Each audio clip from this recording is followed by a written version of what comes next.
You made it. It's a Friday morning. You're hanging out in the break room. Rochester's Classic Rock 96.5 WCMF. How's it going, buddy? Pretty good, buddy. What's going on, female buddy? Doing good, buddy. What's the giggles about? Sorry, I don't know. We've just been going nonstop since everyone. It was a weird day for everybody yesterday. A little bit. And we're just swapping stories. Sure. And I'm having this realization that there's no other job in America where all of this stuff would happen to somebody. I hope not. Separately. I hope not. Right? Well, it's For almost America's sake. It's almost been too quiet lately, so maybe we were due. All right, everything popped at once. Yeah. Well, spring, everything's popping. Was it a full moon last night? I think it happened a few days ago. Yeah, earlier in the week. I was making a joke. No, it was actually a waxing waning moon. It was actually a pink moon. Okay, Nick Drake. Volkswagen commercial. 29 degrees right now. Gonna get up into the low 60s, so it'll be a 30-degree gain. Nice. Well, yeah. Because it sucks right now. For God's sakes, man. Bro, it's like 25 out. You got your Jacques Cousteau turtleneck sweater, shacket, hat combo. Kimmy has no idea who that is. Of course she does. The ocean guy. The ocean guy. How The would guy you- spent 50 years in the ocean, that ocean guy. And you were going to be an ocean person. What? Why would you? You mean a marine biologist? You used the word you made fun of her for. I thought you were going to be an ocean girl. Well, one of my favorite Elton John songs ever. Ocean girl. Well, this all ties together. What's up? Well, with the weather being nicer this evening and talking about being on the water, right? Like maybe there are folks that have gotten their boats in, got it in early because of the eclipse. Oh, yeah, and the bridges are out. Get out there, It's get out. putting around, buddy. Okay. So there's new regulations, and we touched on this a little while ago, when it comes to being able to legally operate a boat in New York State. Boat jackassing. Well, this is to prevent boat jacking. Yes. Yes. Story on News 8 last night. This upcoming season, New York State is reminding people that this new regulation that took effect this year means if you were born after January 1st, 1978, you need to take a boater safety course to legally be allowed to operate a water vessel. So you'd have to be born after 1978? Yes. Born after 1978. Yeah, today you got to take your boater's course. All right. Yes. And by the way, it says here in 2025, all boaters, regardless of age, will need to have that course completion. So you might as well get on it now. Yeah. No matter what your age Get is. your certification. I mean, it is kind of funny. Like, you need a driver's license to drive a car. You need a pilot's license, right, unless someone's with you to operate a plane. That just until a couple years ago, you could just buy a boat. Do what you want. Yeah, like just get in the water. Well, boat rules have always been pretty loose. Who could be in the boat, who could be driving the boat, what you could be doing with that boat. But, boats have existed before cars have, right? Since the Bible. Okay. So, the fact that it took us literally thousands of years to get to the point where it's like, hey, maybe we should show you how to use this thing. Yeah. So, once you pass the safety course, you are required to carry around the proof that you completed it, just like you are your driver's license when you're on the boat. Mm-hmm. So, here's the thing. Yeah. I know there are lots of people listening that are going, I don't boat. What do I need to hear about this for? I don't care. Yeah. And that's where I ask this question. What's that? Because in Rochester, we are surrounded by water. Oh, yeah. It's not crazy that you may be invited onto somebody else's boat. A buddy boat. Yeah, or you end up on a boat because of a work thing, whatever. There are people that don't own cars that have driver's licenses just in case they have to drive a car. Yeah. Should everybody go through this boater safety course just in case down the road? No.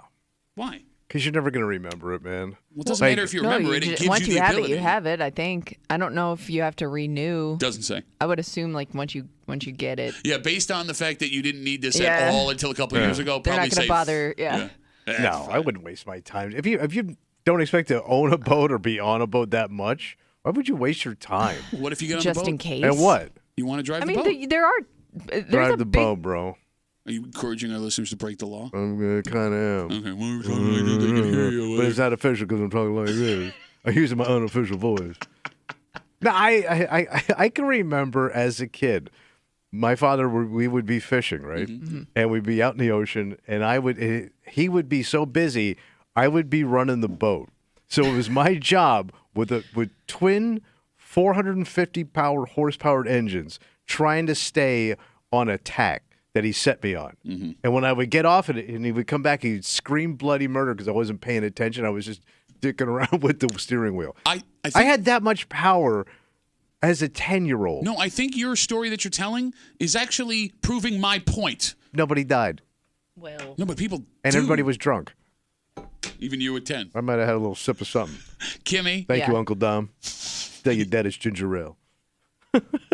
Kimmy, you understand where I'm coming from. It's never. It doesn't hurt to be prepared. Yeah, but you're because never going to remember it. You're going to go to that. You're going to go see that crap once because you're not even that invested in it.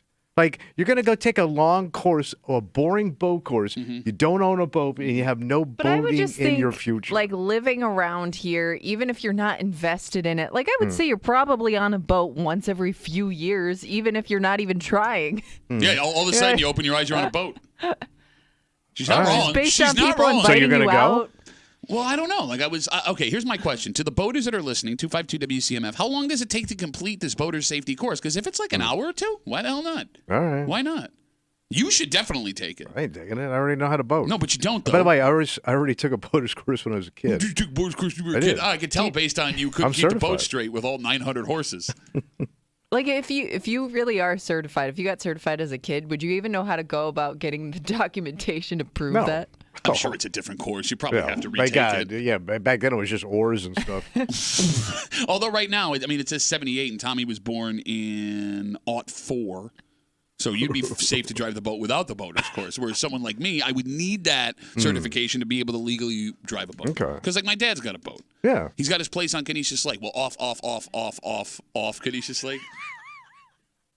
It's more on long. Does he have a dock for that boat? His boat's on a dock. I don't know if it's his dock. He may have stole someone else's dock. All right. Stolen dock valor. But like, Yeah. I mean, there could be a point where, Well, you've been on this boat, yeah. and your kids have been on the boat. My kids have driven the boat, Right. uncertified. Yeah. But you can if I always thought like back then. If This you're- was by the way, like 2 years ago. But go on. No, but if your kid's driving a boat and you're in the boat with them, you're fine. Yeah, I don't know. I mean, I had a boat, man, as a kid. No, I understand. Again, that was the 1960s and 70s, and that was the stupidest we thing. didn't lose that many kids. I don't know what the rules are. Like, if I am with someone that has the certification, am I legally allowed to drive the boat? Because you're not legally allowed to drive a car if someone with a license is in the car unless you have a learner's permit or a driver's license. True, but I don't know, like, if you're just out, let's say you're out on the lake, Okay. and you just want to take it over for a minute. Sure. Is that legal? But if he's got to dock it, bring it in, you have to be certified. I don't know. I don't know what's legal. I wouldn't attempt to do. If there was somebody on the boat who was certified, I wouldn't be like, let me dock it. I But would no, not but let's say he can't volunteer for some that. reason.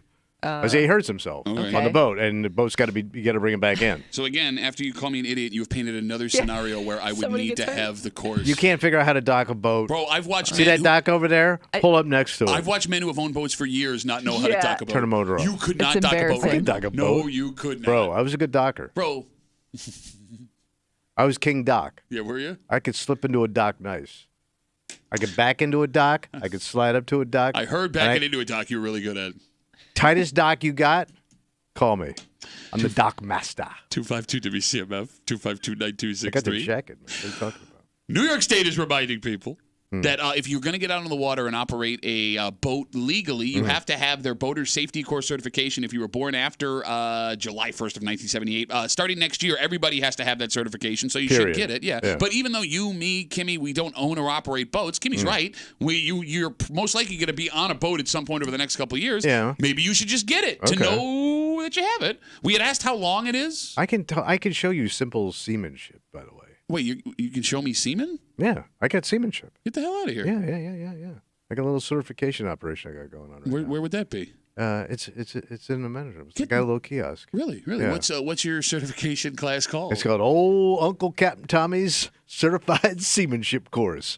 From sea to your lips and shining sea. So it goes, Sauce. it goes from the sea to my lips and back to the Yes, setting that's sea. how it works. Well, the tide goes in and out. You see, it touches your lips, and then it rolls back into the ocean, and then it comes in from some mo. And your uncle Captain Tommy. I Yeah, refer to you well, by I'm a captain. I'm a certified Uncle Captain Tommy.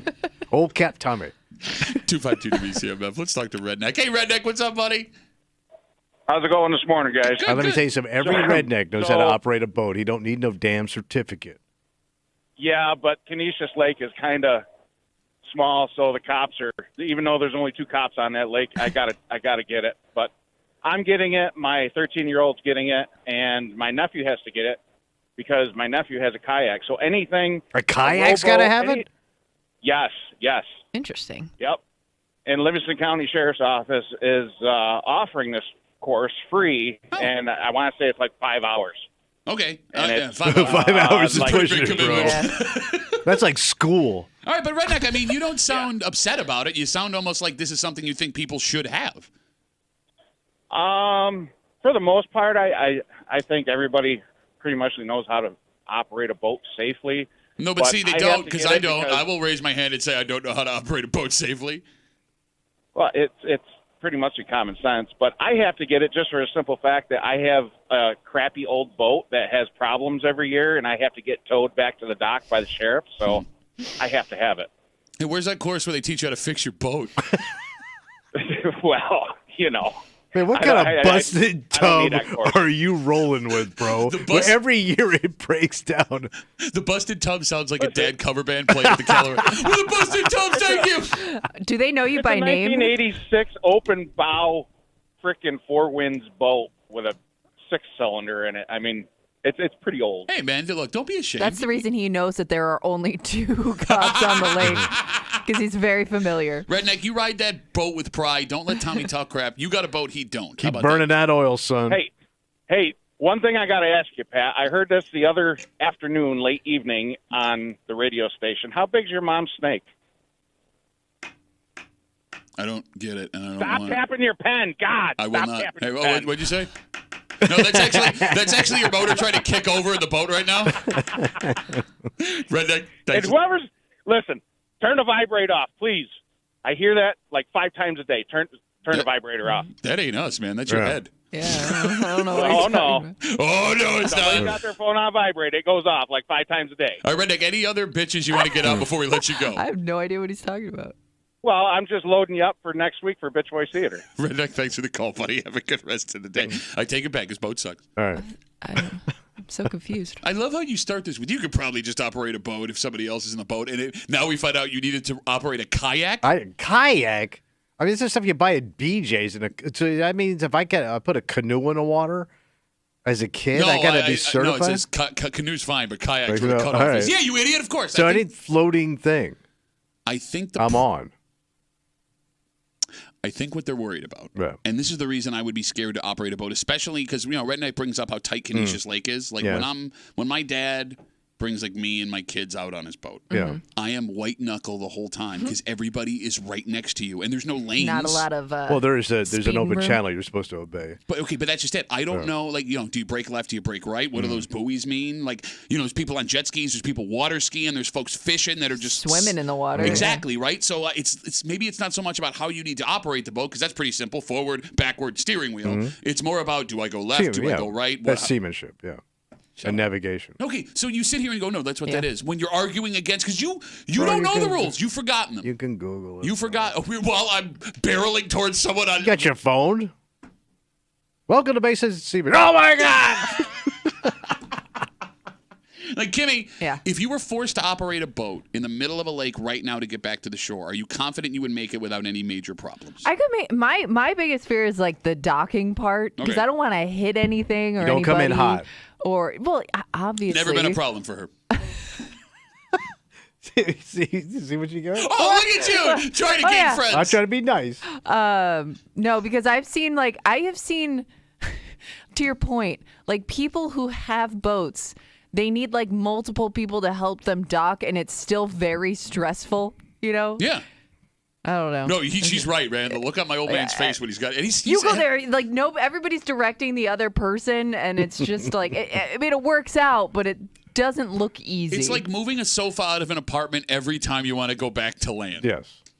The best part is when it's windy and my old man would flip out. Everybody be quiet. No talking. And then he'd have Sinatra blaring on a transistor radio. Fly me to... I love how he says no talking when Sinatra's just talking over music anyway. Well, how does Sinatra sing? I'm doing a song, talking over big band, and you suckers bought it. Bunch of suckers you are. Made me famous and rich for just talking over a tambourine. 252-WCMF, 252-9260. Let's take one more call. My argument here is with this boater's safety course you need to have now to operate a boat safely in New York 5 State. freaking hours to run a kayak. If you live in this area, why not take it even if you don't have a boat? Because there may be a situation Go, where it. I'm just thinking out loud. You'll be a captain. Rob's got the last word on CMF. Hey, Rob, what's up, buddy?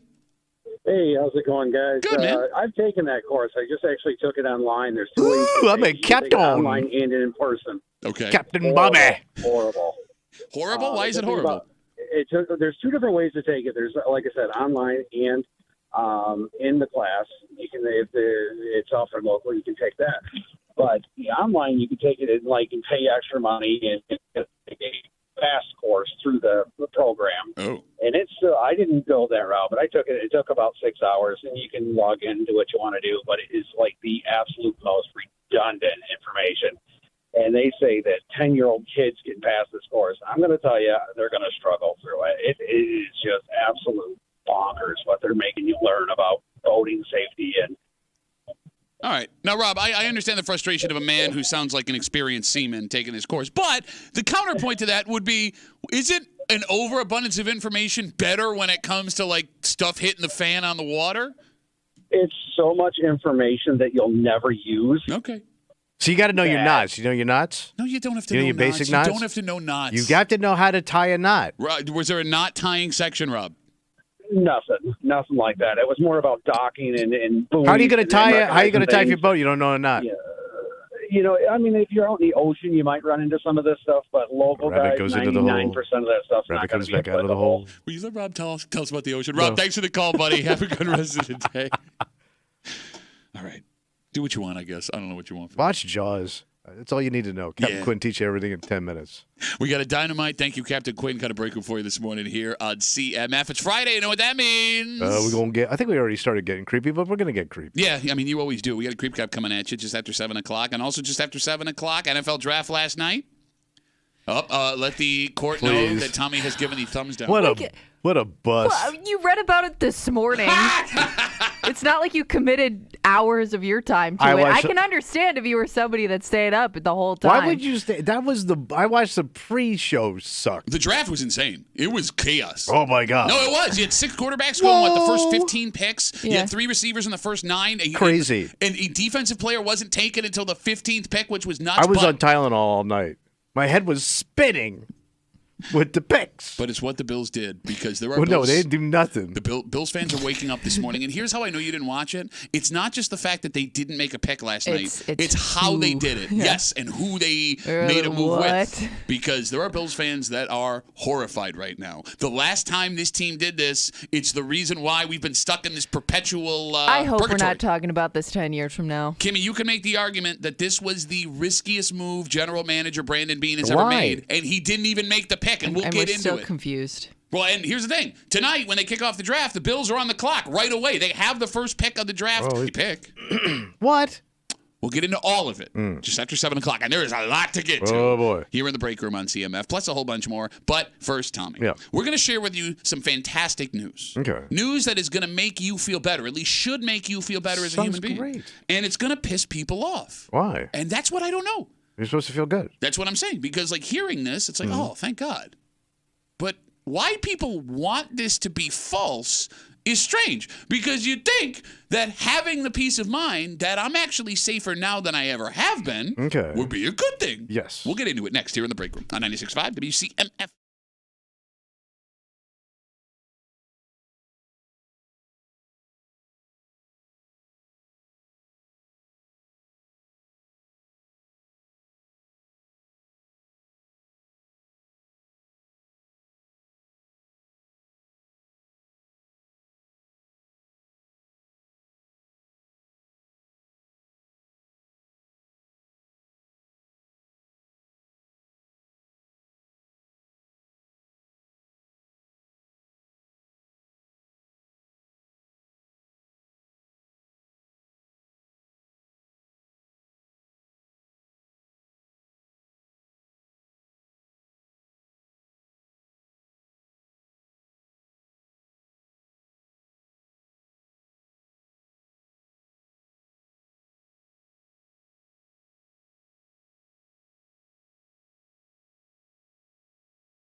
This is great news, Tommy.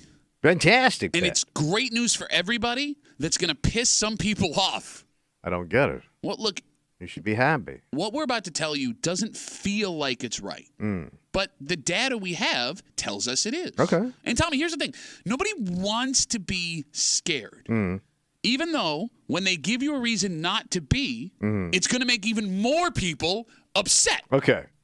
You get what I'm saying? You're hanging out in the break room. Rochester's Classic Rock 96.5. WCMF, just after 6:45 this morning, we discovered a couple of months ago as summer beer season has started. And I know that sounds silly, but with all the breweries in the greater Rochester area, Oh, man. Yeah, they're cranking it up. they got their summer beers. Oh, Patios are open. That's right, Three Heads. Oh, there's nothing better than a Friday night on the patio with Three It's Heads with nice. some summer beers. That being said, we found out that one of the summer beers from last season from Rochester's largest brewery was going away, and they were going to replace it with something. Okay. We now have that replacement. All right. And I can't wait to see the look on your face. So this is they're not going to bring the other one back. They're doing a new. Yes. Well, I'll explain everything just after Can't wait 6:45 to hear this. here in the break room on CMF. It feels like crime is everywhere, Tommy. It's out of control. We're living in scary days. Even you said on Tuesday after that shooting at the Pittsford Wegmans, crime has leaked into everywhere. Everywhere, Pat. In fact, it's such a problem that right now 6 in 10 Americans say crime reduction needs to be a priority for politicians in the upcoming election. So we're going to vote based on how politicians say they're going to lower crime. Well, with all that being said, we have some good news. What's that? Crime has been reduced. Okay. It's done. All over? Story on 13 Wham last night says that we are living in one of the safest times in American history.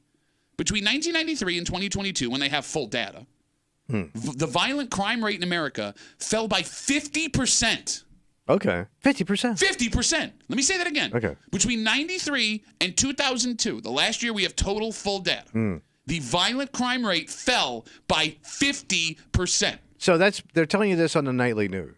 Yes. Right.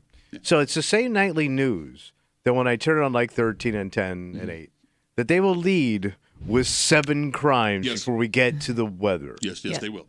Like Well, they'll tease coming up latest shooting in the Rogers, and then they start. I love too when they find violence that doesn't. It's not even around here. Yeah.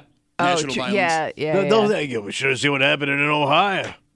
Ohio's out of control. But that may be why it feels like it's It's a very, lead story every yeah, night. I mean, Yes, because you're you're always constantly, seeing it. And The it's- first thing the news is going to show me every night is a shooting in the city. Sure. Or they don't even have to die. The guy could have missed and just hit the side of a house. But there was a child in that house trying to do their homework at 4 o'clock in the morning. I hear you. It's weird that you have this take. And look, I agree with what you're saying, everything you're saying. It's just strange to hear you talk like this after the way you reacted Yesterday. the shooting in Pittsburgh. What? Crime like it Didn't hit anybody. Can't even go. No, it broke a window. It was one shot. Now, granted, not great. I know. Not a great thing, but you're so, they're trying to scare us as we did 30 minutes on a shooting where you were telling people, beware at the Pittsburgh Wegmans. By the way, it's not just violent crime. So now that we found out since 1993, there have been half the amount of violent crimes this year as there were 30 years ago. Yeah. Right? It's not just violent crime. Over that same period of time, property crime has dropped 60%. Wow. So more than half. All right. More than half. So, if crime is down big time, why are so many people convinced it's a major problem? And what you brought up is a rock solid nail on point. But I think social media also. Oh, sure. They follow the same path as the news does. If it bleeds, it leads. Well, right? but here's the thing, man. Like, Well, but you also have people that are not maybe what's the word I'm looking for? Professionals in the area sharing things. Wait, Sexy Boot Show is not giving me the right information? That maybe because I've seen people share things that are like years old. Saying look what just happened on whatever street, and it's like, wait, that's from 2 years ago. That video is old, but they don't, and maybe they're not doing it on purpose. They just don't realize that what they're sharing is just recirculating. well, and how about the stories that we found out were just straight up false? There were those stories about people in parking lots at Wegmans and Target and the mall That too. being kidnapped, and Oh, it yeah. turns out they just made it up. And also, on top of that, it's not just stuff that is happening, it's stuff that people think are happening. Because every Tuesday we do Where They Want It. And Kimmy reads a post that you send her from the neighborhood app. app. And those sites are full of people posting things they think they see in their neighborhood every single day. The rumors. And as much as you want to bang on the news, like here's the thing. I'm not banging. You are banging on the news. But I watch the news every night. And that's what's so funny is if you didn't want to be scared, you don't have to watch the news. And if the news didn't lead with what you're describing, you would not want to watch it. Kind of boring. There you go. So, like, you can sit here and be like, oh, the things they do to us. And then if you, they open it up with what a beautiful day it was today. What the hell is this? This isn't news. Scare me. Scare me. So past that. Yeah. Look, social media wasn't part of the media landscape back in 1993. It's not like Don Eilhart was going to do a segment called What We Think We Saw Report. Yes. So here's the thing. Right. We can all be forgiven for thinking that crime is worse than it actually is. Understandable. Okay. What is weird about this story, and again, according a story on 13 Wham last night, according to national statistics, from 93 to 2002, the violent crime rate in America fell by 50%. In the same period of time, the property crime rate dropped by 60%. We are statistically living in the safest time in American history. People read this, and it's good news, and it should give you peace of mind and make you feel safe. And they got angry. Yeah. They got mad at the story. Because they're saying... Because it ain't jiving with what I'm seeing. Exactly. Which, again, I get why you would be scared based on what we see. But, like, when you talk it through like we just did, and it's actually explained in the story, too, right? Like you said, if it bleeds, it leads. Yeah. It makes sense. Okay. What is weird to me personally is the amount of people, and it's just comment after comment after comment on this story, accusing... people that put together this data of lying. Yes. When the statistics come from the FBI and other crime sources across the United States. All right. Why would you be mad that it's safe? Because you set up your whole lifestyle to be pissed off at stuff. Okay. And now you're screwing me up here. But aren't you like... I got mixed emotions. But aren't you free to go do like new stuff? You could take up pickleball. Yeah. You've been hearing about it. I heard pickleball's going bad. Bro. I was going to say, you can get angry. I think there are just some more people... violence in pickleball now. There are just some people that love to stay angry, and it doesn't matter what it's about. Because you bring up pickleball, like there was all that controversy about putting new pickleball courts in places. I mean, like I think you could find the controversy in anything. Okay, let me put it this way, because you brought up a great point, right? I think there's a difference between being angry and scared. You can be angry, right? You can be angry about the pickleball courts going in, or you can be angry about how people are driving on 390, or you can be angry about how some elected official did this. How those clowns in Albany? What a bunch of clowns! Yeah. But this tells us we don't have to be as scared as we are. But most people don't think how they feel is being scared. Okay. Pissed off. All right. This is happening. They're scared, but they're never going to say that. But what's wrong with admitting you're scared? Because it makes you look like a little bitch. Well, no, but it's a natural human emotion. But nobody wants to be a little bitch. Right, but you want to suppress your little bitch. Okay. And just say you're angry. Because I'm not angry. I'm a man. I don't want to be scared to go downtown. Somebody might poke me in the tuchus with a knife. Well, as we learned yesterday around this time, you could just look at him and tell him no. Yes. 252 WCMF. Again, story on 13 Wham last night. According to statistics brought to you by the FBI and other criminal enterprises, criminal defense enterprises across the United States, violent crime is down 50% since 1993. Property crime is down 60% since I mean, I tell you, I'm not liking my car anymore. Well, you never locked your car, you idiot. And in 93, you had a Geo Metro.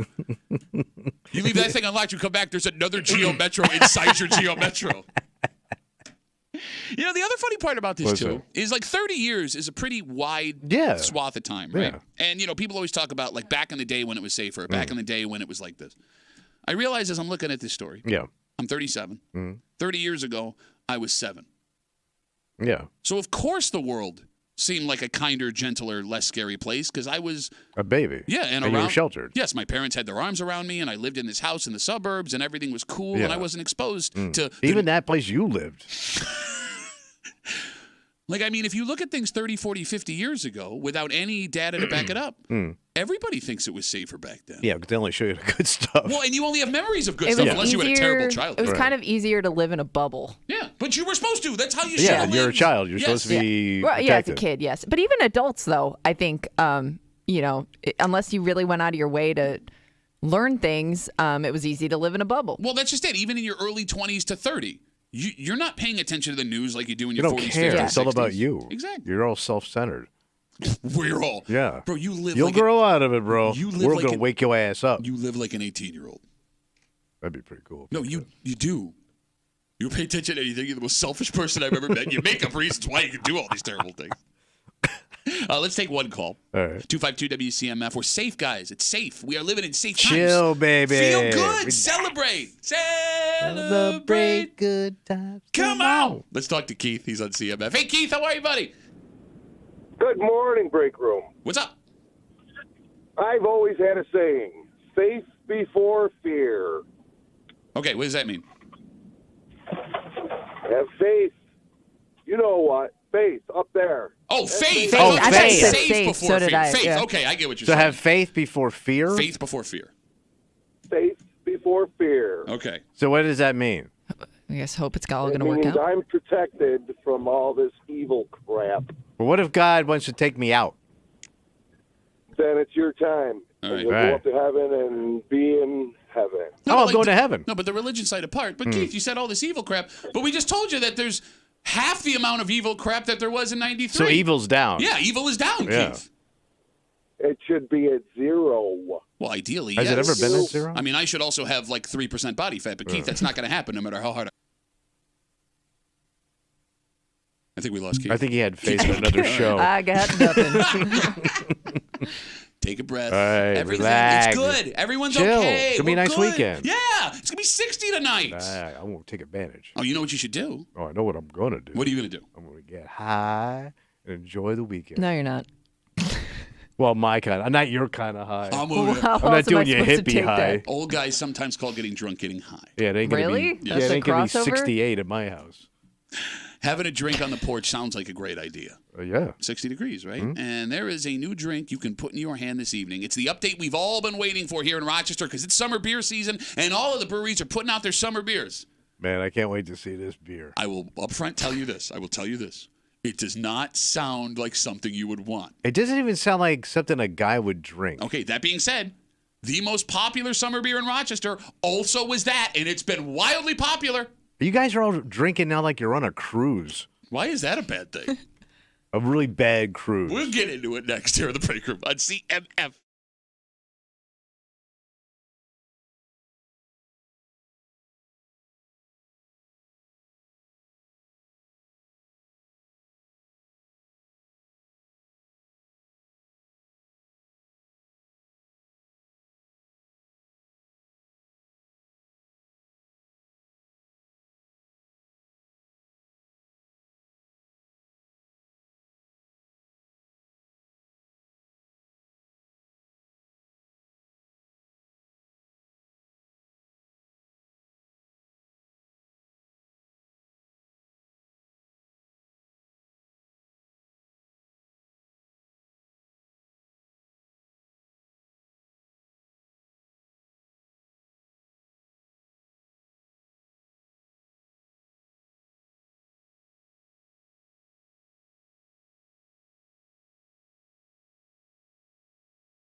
All right, I'm going to be honest with you right up front. Oh, yeah, cool. When I tell you about this newest beer release from the biggest brewery in Rochester, Yeah. you're going to think it sounds terrible. Yeah. And I understand. Well, I'm not a big beer guy like y'all. Oh, it ain't just the beer. It's the type of beer that it is. Oh, I know. Because it's summer beer season, baby. Very important part of time Which in means Rochester. summer flavor. Yes. But here's the thing. Before you make your judgment, keep in mind that the most popular summer beer in Rochester also sounded like something all of us would hate.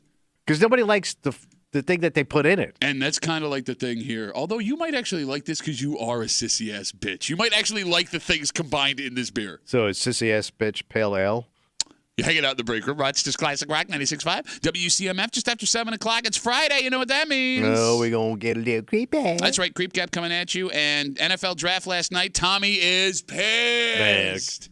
Good God. But you're not pissed for the reason that most Bills fans are pissed. Because, they say, Kimmy, you heard the phrase making a deal with the devil? Yep.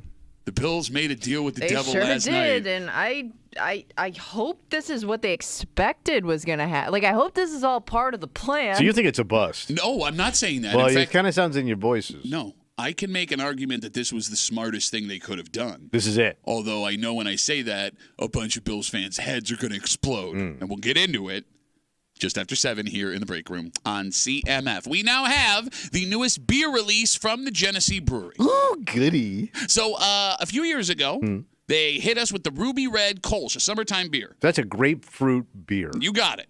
Ugh. And when it came out, despite the fact that people were like, ugh, Well, what is gross? Is that German for ugh? Kimmy, Ruby Red Kolsch took the Rochester beer scene by storm. Oh, yeah. Your old And, man drinks it, right? Yeah, he actually was just drinking it last night. He bought a whole pack of it.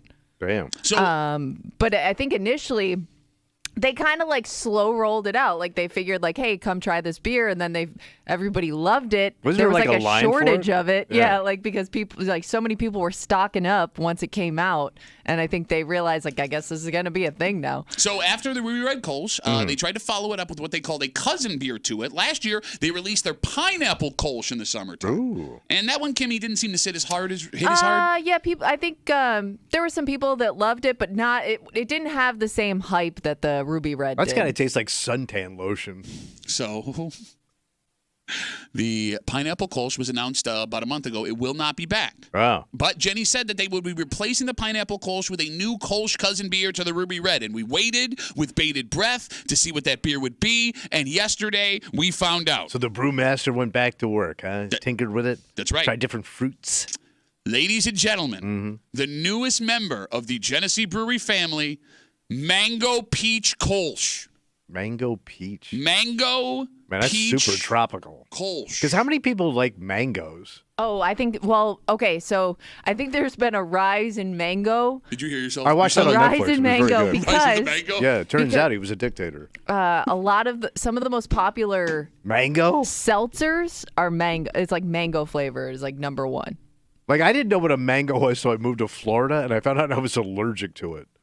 Oh, I forgot you were allergic to. They That's have so a weird. sap to it. No kidding. Do Yeah. you think you could have this without dying? You should try it. Yeah.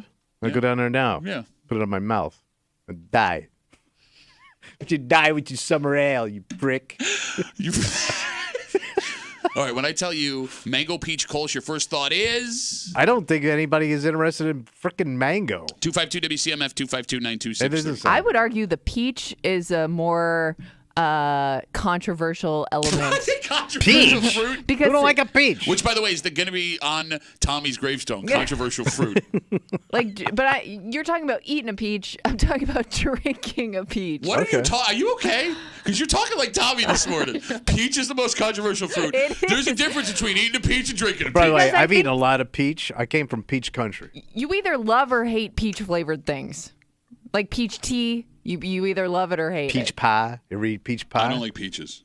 I You don't like peaches? No, I Yeah, hate that's peaches. that's what I mean. Like you love it, he hates. I think Mango, peach is though. the flavor that people are a little unsure about. That's a whack-ass fruit to put in a beer. Whack ass fruit. What are we doing in living color this morning? Is Arsenio going to walk through the door with your whack ass fruit? Mango is whack. So, Are you gonna try it? Well, Because here's- you're a big brew guy now. You got your little beer fridge in your man I cave. wouldn't call myself a big brew guy. So here's Bro, the thing. you have a beer refrigerator in your basement. Yeah. You're a beer guy. Well, no, because it's for sports and it's a mini fridge, not a big old fridge. Yeah, Look, you gotta have a little variety. I'm with you. So here's the thing. I hate mango and I hate peach. But I also hate grapefruit, and I love the ruby red Kolsch. So I don't know how I'm supposed to feel right now, Kimmy. Yeah, sometimes I'm willing to try it because Well, you like the alcohol. I'll keep an open mind because some of these beers have surprised me.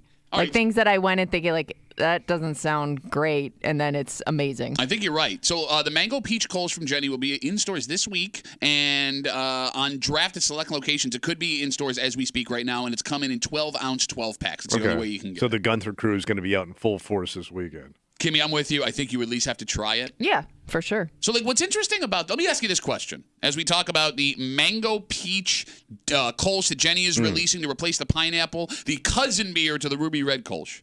Kimmy, do you have enough faith in Jenny that you're going to buy a 12er of this anticipating you're going to drink all of it? Yeah, I think so. Yeah, It I sounds would like commit. a mom beer. It sounds like something my mother would like. Ooh, it's so sassy. I think I think your mother would be more into the Mango Peach batch. Ew, I know. too far. I know. I don't know. Not for her, was it? Are you tasting it? Oh, I'm doing an impression of his mom drinking the Mango Peach batch because it's sticky to the top of her mouth.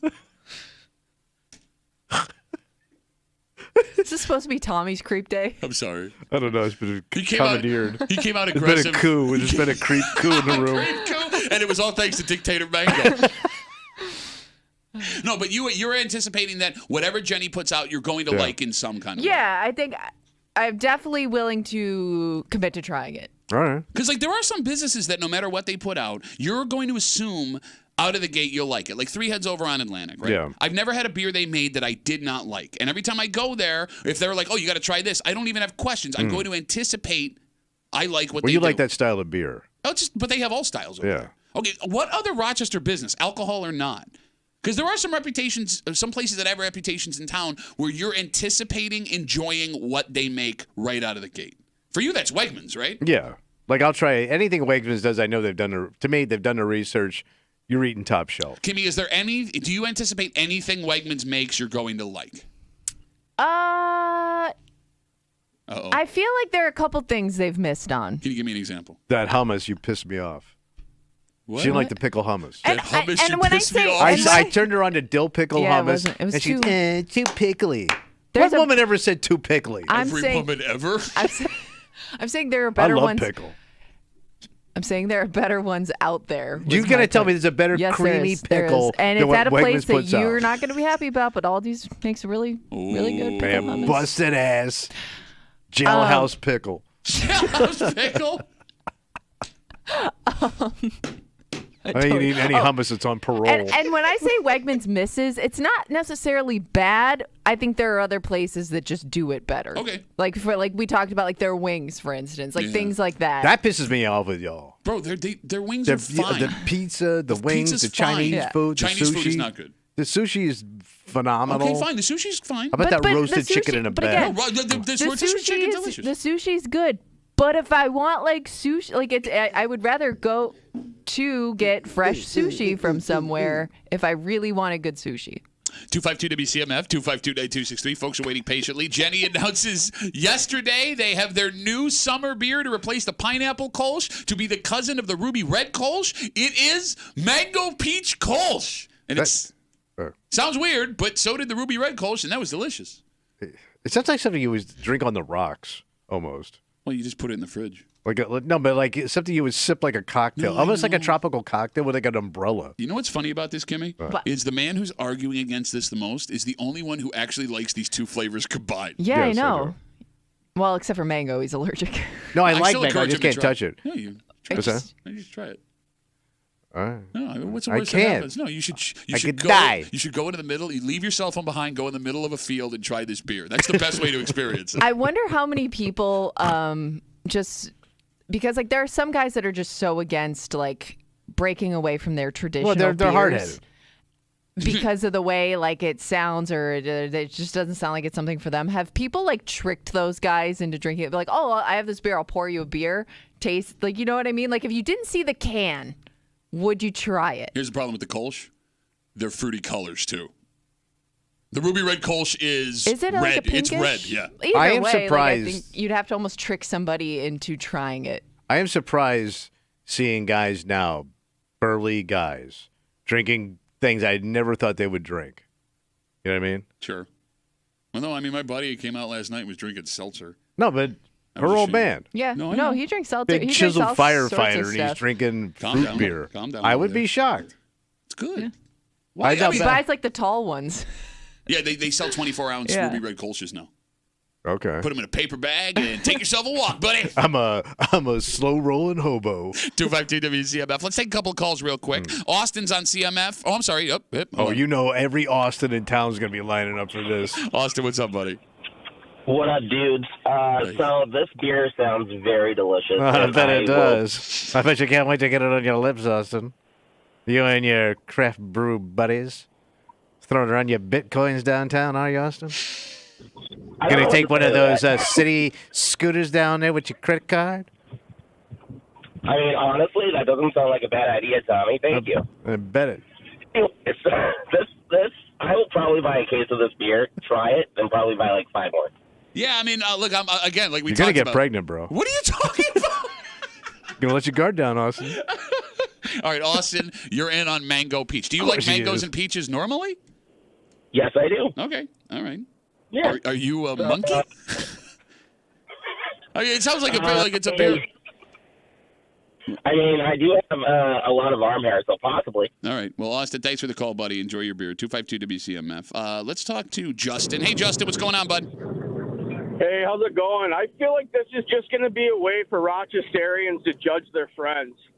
Well, but if we haven't done it already with all the other fruity beers that have been I mean, you produced, shouldn't judge people by what they I drink. mean, that's fair, but I feel like that's going to sit in a cooler like a tactful beer. Like you're going to put it there to see which friends take it and which friends don't, and then judge them on that decision. Set a trap. all right, Justin, let me ask you a question. Is this really something people do? I think guys do really? this. Yes. Like just to see what their friends pick? It is a great way to determine what a guy is. No, I'm not 'cause- going to say I judge my friends, but I'm not going to say I don't judge my friends. All right, Justin, let me ask you a question. You go to a party, it's a cookout, right? Summer day, it's like 90 degrees Right. outside. You pop open the cooler, there's blue in there, there's man beer. Yeah, Bud, whatever, there's typical stuff, and then there's 3 of these mango peach beers. Are you going for a mango peach? I mean, it depends how many other beers I've had. I'll be honest with you. Yeah, this is one of those beers you start with and you don't want to have too many beers of, Okay. right? Yeah. Right. You don't want two right. fruits That's- coming back up. You've had that problem before. That's what I'm thinking. All right, Justin, thanks for the call, buddy. Have a good Well, rest. the insults are just flying around here today, baby. I'm feeling it today, man. Maybe it's staying up so late watching the Bills not pick last night. We talked to a couple of guys. Yeah. Let's get a ladies' take. Oh, lady sipper. Yeah, we'll let Felicia finish us off here. Felicia. She's on CMF. Hey, Felicia. Hi, good morning. Hey. Hey, what's up? I just wanted to mention Twisted Rail has a really good mango beer, so I'm really excited to try this new one. Although I'm not a huge peach fan, I think peach flavored things are. Those chicks are, yeah, disgusting. they're not. Oh, for God's sake. They try it once in college, they experiment a little bit. It's not for them. It's literal low-hanging fruit, you monster. Hey, Felicia, are you at the point now where, like we asked earlier, Jenny has done so many things that have been good that were kind of weird sounding. Do you anticipate liking everything that Jenny puts out now? I think so. Yeah, I like the regular beer too. It's pretty good. So Slow yeah, down. I'm You're going to get excited. fat this summer. Hey man, I'm trying to get my bikini body, so. Well, you ain't going to do Hopefully a not. craft beer, and you're going to get a big craft beer gut. This is not What a craft are you beer. talking about? You don't even be able to He wear doesn't that even thing know down. the difference. No, he doesn't. He just says Bitcoin, craft beer, scooters, and then he goes home. Girls get the beer gut. Oh, did my job today. Said a bunch of buzzwords. Time to go home. Everything in moderation. There you go, Felicia. Thank you for the call. I really appreciate I it. hate those people. Have a good day, guys. Bye. Only a Felicia you are would say that person. Only Do you even know how many calories are in that chicken wing? By the way, can I point out, Yeah. we're not even at 7 o'clock yet. Yeah. You're telling me that I'm being sassy, and you've got 2 old man waves in already. I did too. You've done 2 old man waves. Maybe I'm having a stroke. All right, let's take a break. It's Friday. You know what that means? Oh, it's time to get started on the creep cap. Yep. Creep Cap coming at you, and anticipation last night. Yeah. NFL draft. Dreams being started. But more importantly for the Bills, a glimpse into where they're going with this franchise. And, oh boy. It ain't good. Well, okay. There are 2 ways to look at this. All right. This was the smarter thing to do. Statistically. Yes, I was a agree. smarter I thing to think do. there's just one element of it that I'm struggling with. Okay. And Kimmy's not alone. All right. Seems like a lot of Bills fans, as soon as they saw this last night, went, we what? About her? We'll get into it next here in the break room on 96.5 WCMF.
Bills fans last night sat down to watch the draft knowing anything was possible. Yeah. So there was almost no way that general manager Brandon Beane was going to shock Bills Mafia.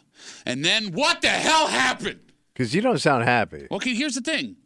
There's the Bills fan in me, and there's the NFL analyst in me. Right. And those two people feel very different ways because the moves the team pulled last night have some fans terrified, some angry, yet there are people seeing this as a master stroke. And you can make the argument, Tommy, that one decision the Bills made last night is the riskiest they've ever made with McDermott and Brandon Beane in charge. So is there a guy that they're trying to get? A guy?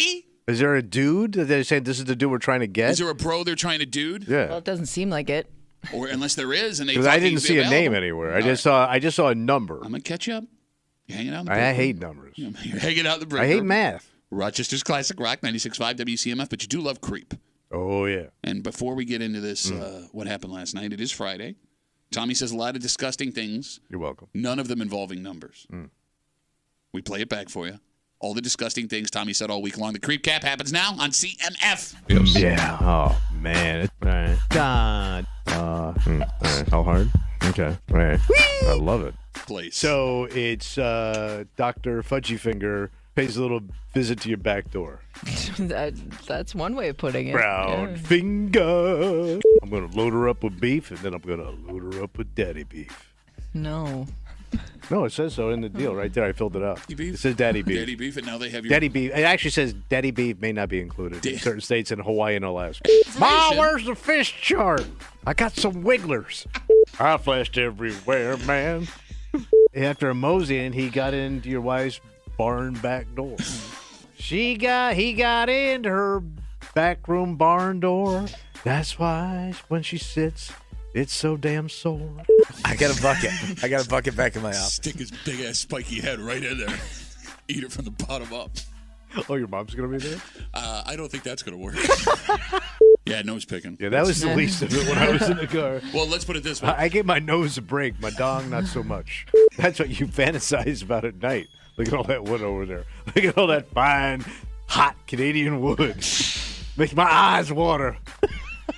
Looks so good. I got it, man. I got it. I can taste it. I I got can it. taste the smoky like wood in my mouth. We got it. Well, thank you for your service. Yes. You and your pubes. There goes to I Rob. salute your pubes. Oh, I would be out of my mind. That No, that's called your mom damage. makes sense. Giving her face rise. Dear God. Oh, it's a face rise. Yeah, imagine a new carnival thing they have with the carnival. Step right up and enjoy a face rise. It's so good to be a creep. There it is, Creep Cap on CMF. So going into the NFL draft last night, most Bills fans wanted a wide receiver. Yeah, you need a new Diggs. Yeah, exactly. Tommy, you've been saying all week you were a wide receiver or bust. And you said this was like big. There were some guys there. Yeah. There was a ton. Well, but that there was depth. There was places you can get them all over the place. So there were three ways that was going to happen. One, the Bills go up big and get one of the top three guys in the top 10. Right. Two, stay where you are and take someone in the second tier of wide receivers at 28 where they were. Three, move out of the first round and get more picks for more chances to hit on your wide receiver. So draft starts last night and it's chaos. Picks are flying off the board. First of all, they didn't take a defensive player until the 15th pick last night. So it was mostly quarterbacks up front. Right? 6 quarterbacks in the first 15. It's an NFL record there. Then the receivers started flying. Oh, and that's what you're looking for. Yes, Marvin Harrison Jr. goes to Arizona at 4. A couple picks later, Malik Neighbors, he's a New York Giant. He's gone. Rome Odunze ends up a Chicago Bear. Those are the 3 big pieces that some were speculating the Bills could make a massive move to go get. So, Kimmy, after the 9th pick, Rome Odunze going off the board, you assumed reality sets in. We're going to be here till midnight. Yeah, I think once those top 10 picks happened, They you moving kind of up. figured they'll probably stay where they're at. Okay, Right. that's okay. That's okay. Yeah. Things were looking good. The way the board was falling, there were going to be quality wide receivers available at 28. So last night we wait. And we wait. And finally, here comes the Bills pick at 28. Let's go to the stage in Detroit. The Buffalo Bills have traded the 28th pick to the Kansas City Chiefs. With the 20th pick in the 2024 NFL Draft, the back-to-back Super Bowl champions Kansas City Chiefs select Xavier Worthy. What happened? So that kid is like the fastest person on the planet? That is him. He ran a 4.24. They showed that video. It looked fake. Yeah. It looked like it was sped up. I watched him doing it live at the Combine, and I thought my TV was broken. Yeah. So the Bills traded back with the Chiefs. With the Chiefs. And the Chiefs their took main competitor. Yep. The one team that doesn't let you go to the Super Bowl. Yep, that would be them. You just handed in the fastest person on the planet. And on top of that, a lot of mock drafts had Xavier Worthy going to the Bills because of how fast he is and Josh Allen's monster arm. Your guys' reaction in the moment? It seems like you blew it. It's done. It's done. It's over. Should we don't even play the Bills game? Another 20 years drought coming. Before I even... Why are you letting your mom know? Ma in general, like one of them pioneer moms. Gotcha, okay. Before I even knew who the Chiefs were going to take, when I saw Kansas City up there, I go, anybody but Kansas City, don't give them what they want. Okay. If nothing else, you're going to see this prevent kid. them from picking that person that they traded up to get, whoever it is. So you said basically off air is like their next Tariq Hill. Well, that's a speed demon. Very similar vibes. Right. Here we go. Right. So there are three. He's a little quick guy. So there are three reasons. So the phone number is 252-WCMF, 252-9263. Bills fans are scared, angry about what happened last night. One, like you said, you handed one of the fastest human beings ever in the NFL Combine to the Chiefs. Not great. Right. Two, Worthy, this guy, was a guy who Bills fans were fantasizing about Josh Allen tossing 80-yard rainbows when no one else could keep up. Who could catch him? Okay. But the biggest reason Bills fans don't love what the Bills did with the Chiefs last night. The last time the Bills made a trade with Kansas City in the first round, all the way back before Sean McDermott had ever coached the game of Buffalo, they handed the Chiefs Patrick Mahomes. Oh, how'd that work out? That was the trade. Not great for the Bills. Yeah. He was picked with the Bills' first-round pick all those years ago, McDermott's first ever draft. Now, the Bills got a haul, and it also helped the Bills kick off their success because they ended up with Tre'Davious White. Tremaine Edmonds came off that, so did Deion Dawkins. But over here, Patrick Mahomes. They weren't going to take Mahomes anyways. He Bills, wasn't. yes. Yeah, he wasn't somebody on their radar at the time. It's just the fact that who he fell to when it happened, it hurt them in the end. So, all right, so they go to... we're not even done yet. We're not even close to done. No, I will say this.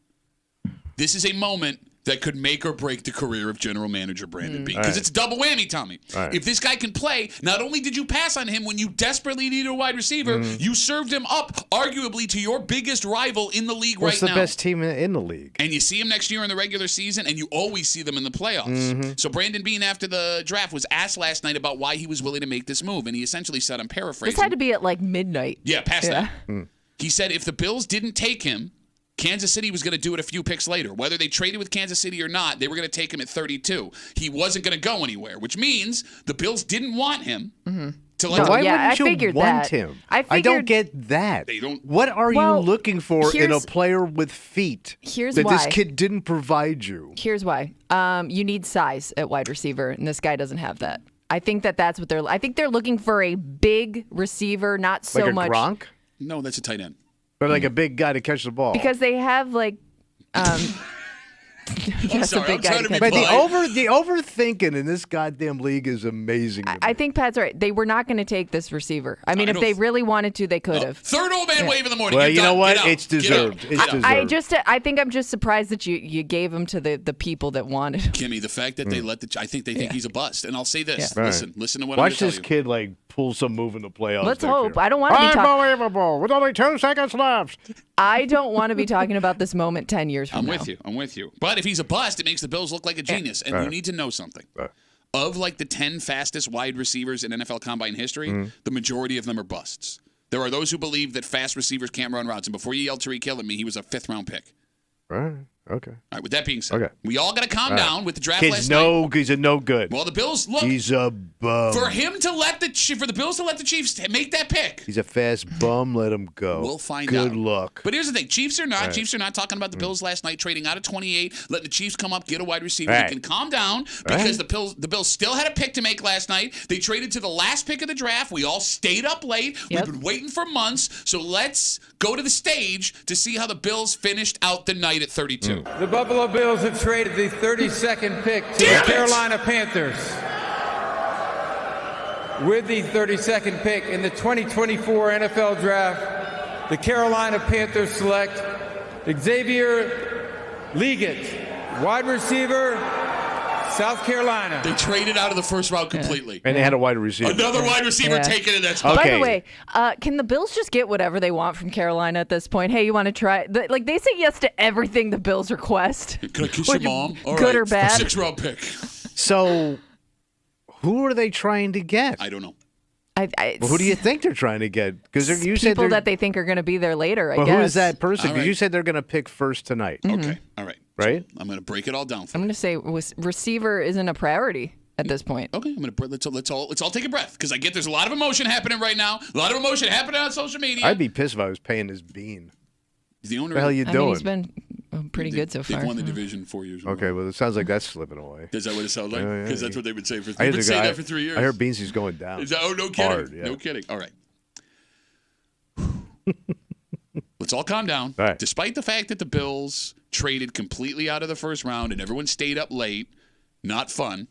When it's all said and done, the Bills traded down to 33. They will have the first pick of the evening tonight. In exchange for what they did, they picked up a 3rd-round pick they didn't have. They now have 2 second-round picks and a couple picks later in the draft. And as much as Bills fans may not want to hear this, I'm going to take off my Bills fan hat and I'm going to put on my NFL analyst hat. Are you ready? Yeah. New hat. All right. What they did was a smart thing. They did the smart thing. Okay. You now have more shots at the dartboard in the first 3 rounds. But so now you're looking at schlubs. Well, no, these aren't schlubs, you idiot. You should. We've just seen multiple people that went in like the 4th and 5th and 6th round. The first 3 rounds of the draft, you should be taking contributors, whether they are starters or people playing Or if they have a serious lazy roles. eye. Okay.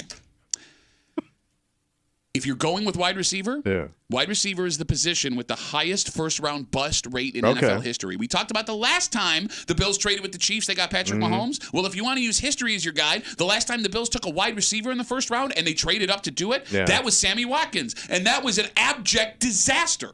Yeah, but didn't they just not use him correctly? No. I mean, they used him. All right. Yeah. But you don't think Sammy was Sammy around for any of Josh? No, the guy. I Was, mean, too, his rookie year, he gets hurt. He refused to wear a walking boot and permanently injured himself. Oh. Well, he's a dumb kid. No, but the point I'm making is if you want to use All right, history, so you're telling me if you want to use history to say this was dumb, I can also use history to say why picking a first-round wide receiver was dumb. All right, so there's a lot of juicy, fat picks coming up for the Bill. Yes. We talked like Hall of Famers. It could be a Hall of Famer in there somewhere. Yeah, they're good. That you never heard of. Well, that's how this that works. probably happens every year. It does happen All right. literally every year. Okay. Look, All right. Tommy, we talked yesterday that the smartest thing you can do as an NFL general manager is trade down. We talked about how men and women that have college PhDs have done theses on this idea, and that's what the Bills did. And I said it kind of blows the whole concept of the draft. Yes, you're right, but here's the thing. Those GMs don't want you to know this because they make Keep money. your voice down.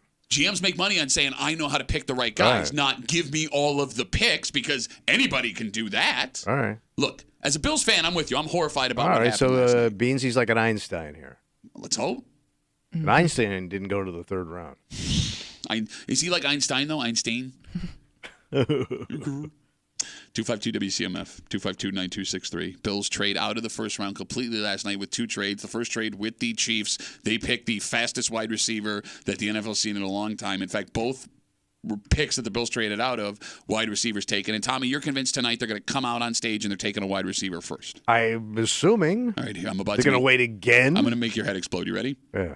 When the Bills make their first pick at 33, if they make that pick, here's your Pat Duffy prediction. What are of they the gonna evening. get? It's not going to be a wide receiver. What are they going to get? Some defensive guy? They're taking safety from Iowa, Cooper DeJean.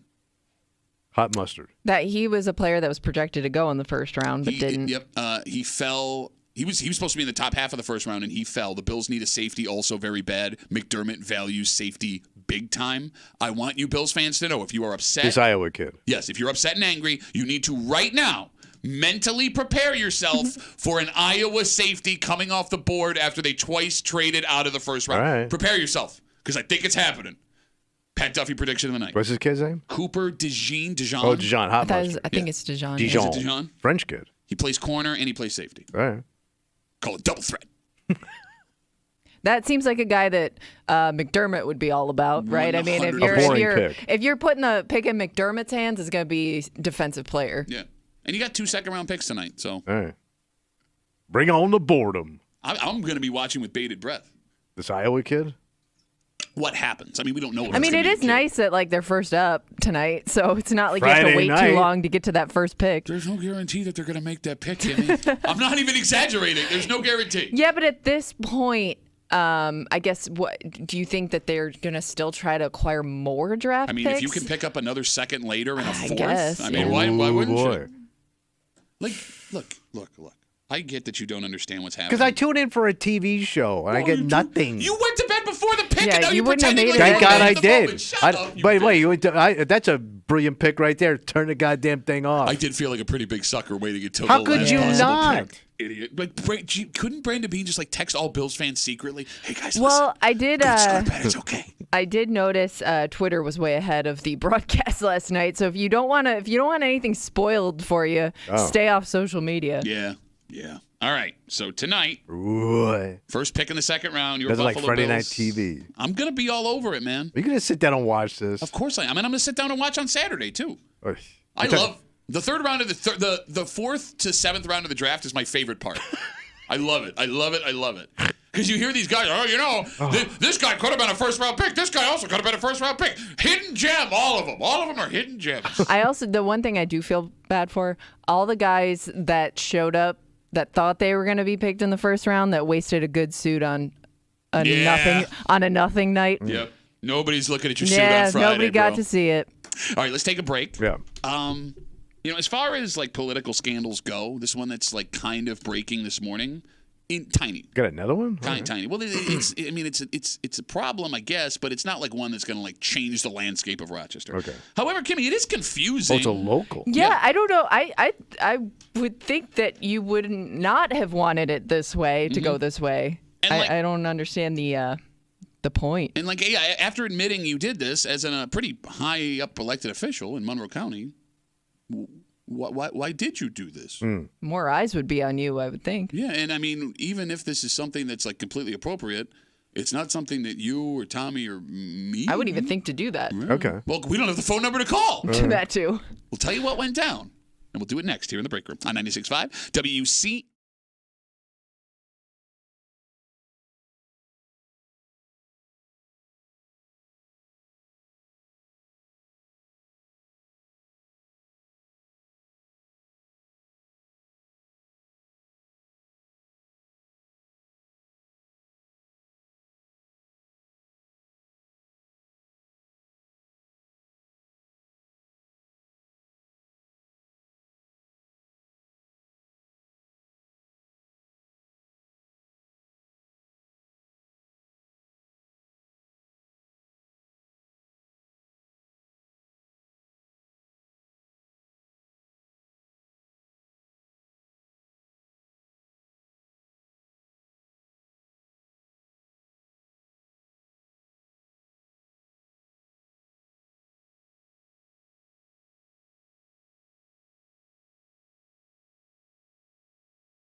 As far as political scandal goes, Yeah. this is as small time as it gets. What happened? Well, there's an elected official in the news this morning for one of the most head-scratching reasons we've ever seen, because she ended up getting punished just like any other person, you, me, Kimmy, everyone Straight listening, up, would normal. have. It's what she did, or actually what she didn't do, that has people up in arms, and Kimmy above all, very confused. Oh. You're hanging out in the break room. Rochester's Classic Rock 96.5. WCMF. You can hear our sultry voices. Oh, can you? Yeah, you can. But you can also watch us. Oh, yeah, watch us talk. That's right. Live on the Odyssey app, WCMF.com, YouTube, or Twitch. You can get us at the Break Room, WCMF, or YouTube or Twitch. Our live stream is up. It is rolling. By the way, there's also a chat feature in the YouTube stream, which I refuse to look at because I don't want to know what you monsters are saying. Oh, in there. chit-chatting? Oh, but people have become friends in the YouTube stream. That's so much nice. so, yeah, they've created a club. Mm-hmm. They're calling themselves the Kiosk Crew. I'm not making this up. And 6 members of the Kiosk Crew came and hung out last night at Bill Gray's in Chi-Li. So the they tap rolling. room. The Kiosk Crew was rolling last night. All right, coming to a town near you. That's right. They were hanging out last night. They were there. I left. They were still hanging out. The Kiosk Crew was closing the place down. So like they're on their summer tour. It was great to meet all you guys last night. You too could be a member of the Kiosk Crew. Why wouldn't you? Jump on YouTube, The Break Room, WCMF, and all of that brought to you by our good friends at Three Heads Brewing. Three Heads Brewing, official home base of the Kiosk Crew. Sandra Dorley is the district attorney for Monroe County. Yeah, she's number 1. Yep. She's putting away the criminals, Tom. Mm-hmm. That is an elected position, by the way. You vote for Sandra Dorley. Yeah. Yesterday, she put out a strange statement to 10 NBC. What happened? Well, there were rumors that she may have been given special treatment after an incident with police in Webster this week. But that rumor, we didn't really know what the incident was about. Okay. So Dorley says, and I'm paraphrasing, we're going to start with Dorley's statement. All right. On Monday, she was doing 55 and a 35 on a road in Webster near her home. Little Lady Leadfoot. That's right. A cop caught her, pulled out, hit her with the disco lights. So he's going to pull her over for speeding. All right. At that point, Tommy, what do? You pull over and you hand your paperwork, and that's it. You got it. Well, she didn't. And she admits this in the statement. She didn't pull over. Wait a minute. Okay. Well, that's she called had a plan. She had a plan. That's called a chase. No. Well, it is when I do it. Tommy, you didn't let me finish this. So she did not pull over. Will you let me finish the statement, Tommy? All right. Dorley says in her statement, when she realized the cop was pulling her over, she phoned the chief of police in Webster to inform him that she was not a danger, refusing to pull over. Oh, I didn't know I could do that. And then I didn't have that much to drink, and I'm fine. No, there was no accusation of drinking. She said she would speak to the officer when she pulled in her driveway. And that's exactly That is what about happened. as arrogant as it gets, man. Are you kidding me? This is her statement. This is what she says. So my good God, goddamn. So for the record, That's a first. You as far as we know. if you, that I've ever heard of. Bro, Kimmy- we've been doing this for how long? We see everything that comes around. Kimmy has to share some valuable information. Now, I know that you can, if you are getting pulled over and you don't want to pull over for whatever reason, or you're unsure. You're unsure if that's a police officer. You can call and say, hey, I don't want to pull over right now. Like, can we, basically, like, just to confirm that this is happening. Yes.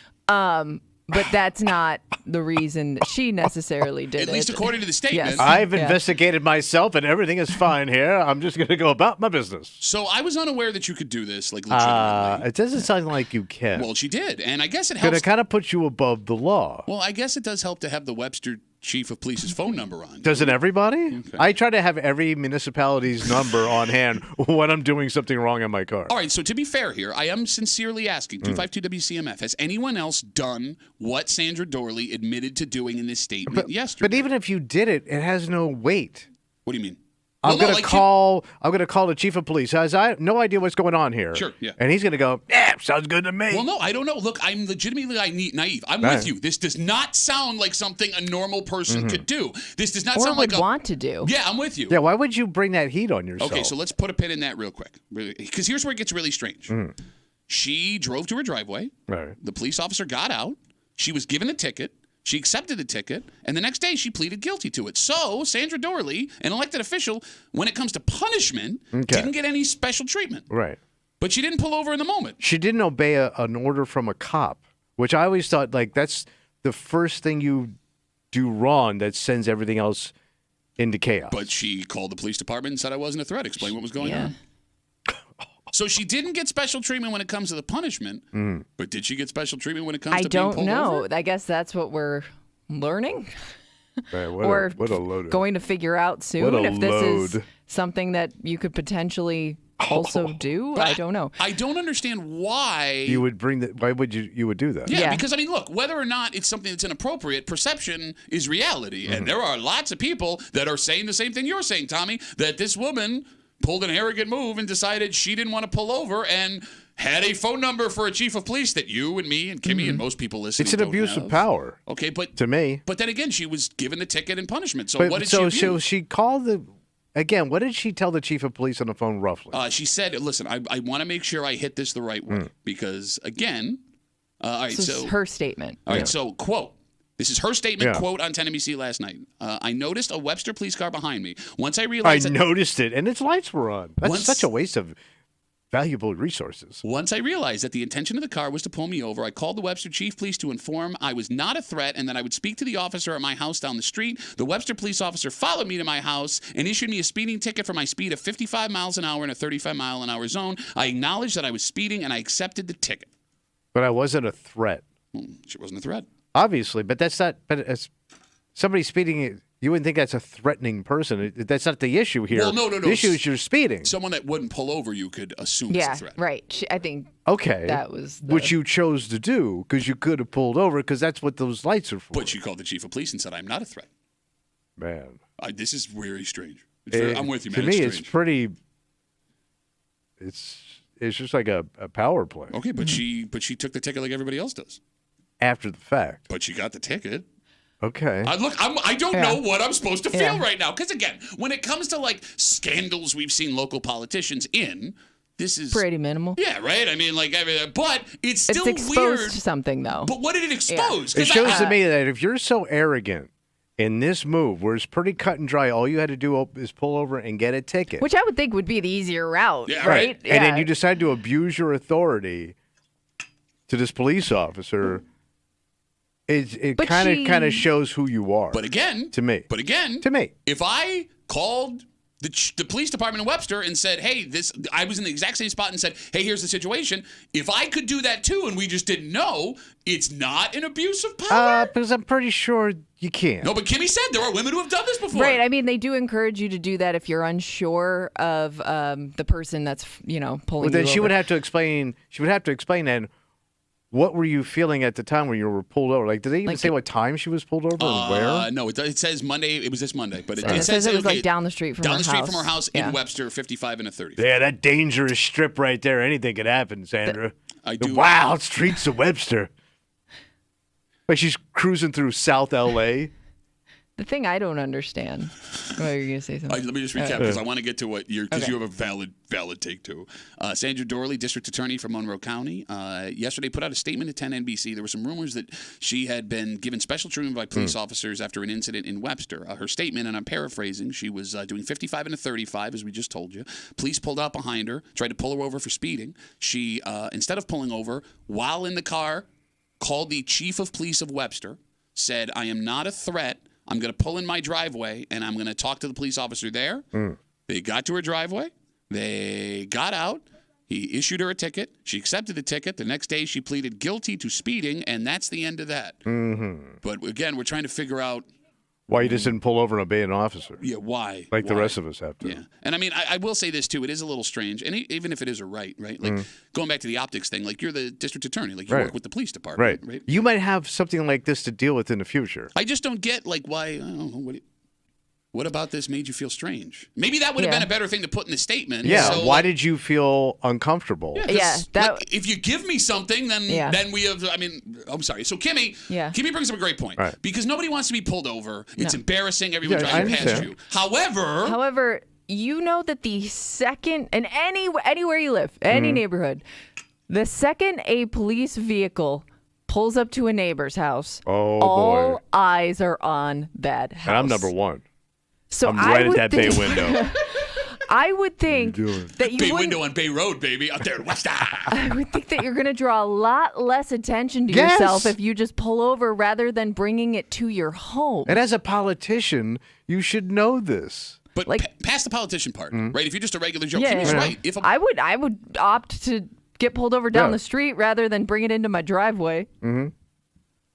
yeah, I don't want my neighbors I don't to have to watch me explain that. deal with this. Yeah. Yeah, because I Yeah. mean, as far as your neighbors know, it's just a police officer Yes. with potentially lights on in your driveway dealing with There are a you. lot more assumptions that would be made in that situation. Yeah, this is weird, man. It is it's a really bad decision. 252 WCMF 252-9263. All right, so you don't like this at all. No. Kimmy brings up the point that women are told to do I don't this when they're understand unsure. it, though. But we don't get it. Yeah. I'm with All you. I right. don't know. Because, again, when it comes to punishment, she didn't get special treatment. So I don't even know if this is unethical Okay.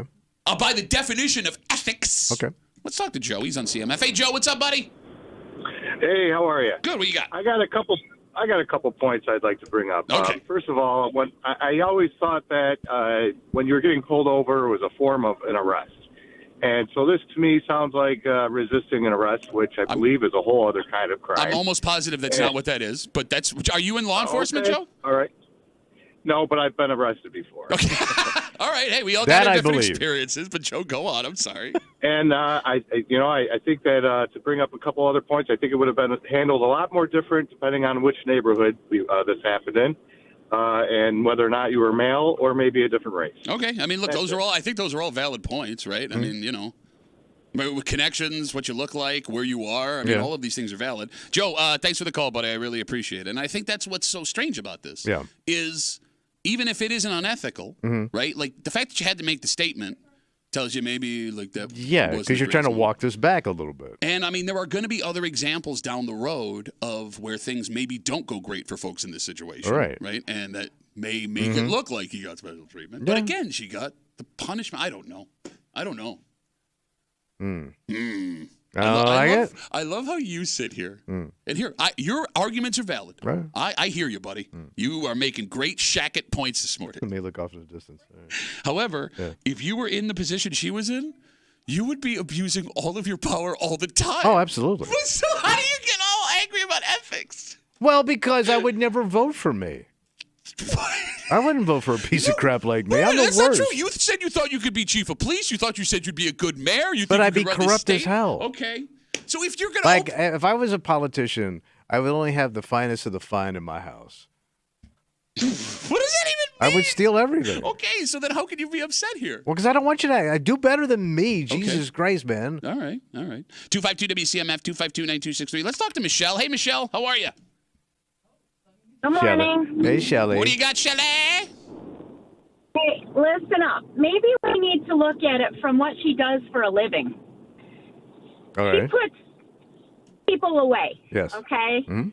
So who's to say that if this is what she does when she gets pulled over for her own safety? She fears the Well, Webster Police Department. Hold on. But let's hear. Now, Michelle, I understand why you would make that jump in logic. I get it. I understand that. But it doesn't say in the statement that's why she did it. Like, we are assuming when you say that, Michelle. No, I'm just saying maybe, if that's her protocol for if she gets pulled over for her own safety. You don't know if somebody that she put away got out of jail and is out for I don't know. Okay, so hold You on. know, I you- just you hold don't on. know No, today. Michelle, I just want to make sure we're all on the same page. So your theory is the reason she wanted to get to her house was because when one of the police officers, if they were pulling her over, someone else who she had put away, she would be exposed to be hurt by that person standing next to the police officer. Well, what if she called the chief of police and he said, well, that's funny, I don't have a patrolman in that area. Well, but then she could have pulled over right then. Or she could have drove to the chief of police, the headquarters. The police department? Yeah, it's right around the corner. I mean, Webster's not a big place. If she was that scared, I would go to the police department. And here's the thing, Michelle. That is I mean, true.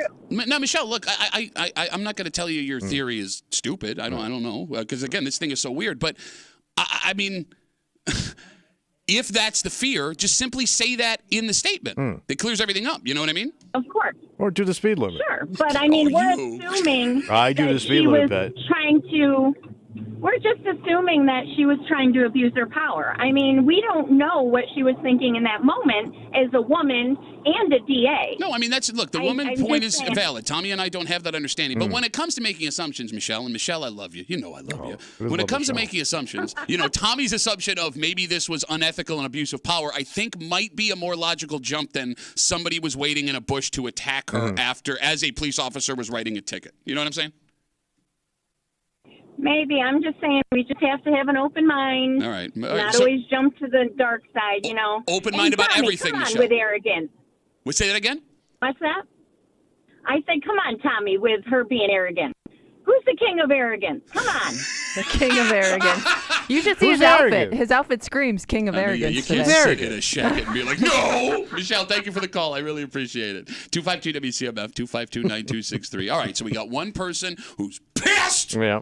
Michelle's like, hey, guys, hey. Open minds, hey. guys. Again, talking about Sandra Dorley, puts out a statement yesterday. She was pulled over in Webster doing 55 and a 35. When she was being pulled over, she called the Webster chief of police. This is in a statement she put out to 10 NBC yesterday, told the chief that she would be pulling into her driveway. She would deal with the police officer there, something that we were unaware you could do. Yeah, didn't know we had options. Okay. But again, you may actually have those options. All right. She was given a ticket. She pleaded guilty to it. So when it comes to punishment, she didn't get any special treatment. Tommy is angry. He wants accountability in his politicians, even though if he was in that position would be the most corrupt person of all time. And again, when it comes to ethics, it's not even sure. It's hard to tell if this is unethical. It's. Let's talk to Catherine. She's on CMF. Hey, Catherine, how are you? Hi. So I used to be a paralegal, and I can tell you that if you are a woman and you don't feel safe, you call 911 and say, there's an unmarked car behind me that's trying to pull me over. You're allowed to go to a public place that is well lit while you are on the phone with 911 actively. Okay. However, if there is a marked town car, sheriff, whatever, you are supposed to pull over immediately, especially if you're going 20 over in a village speed.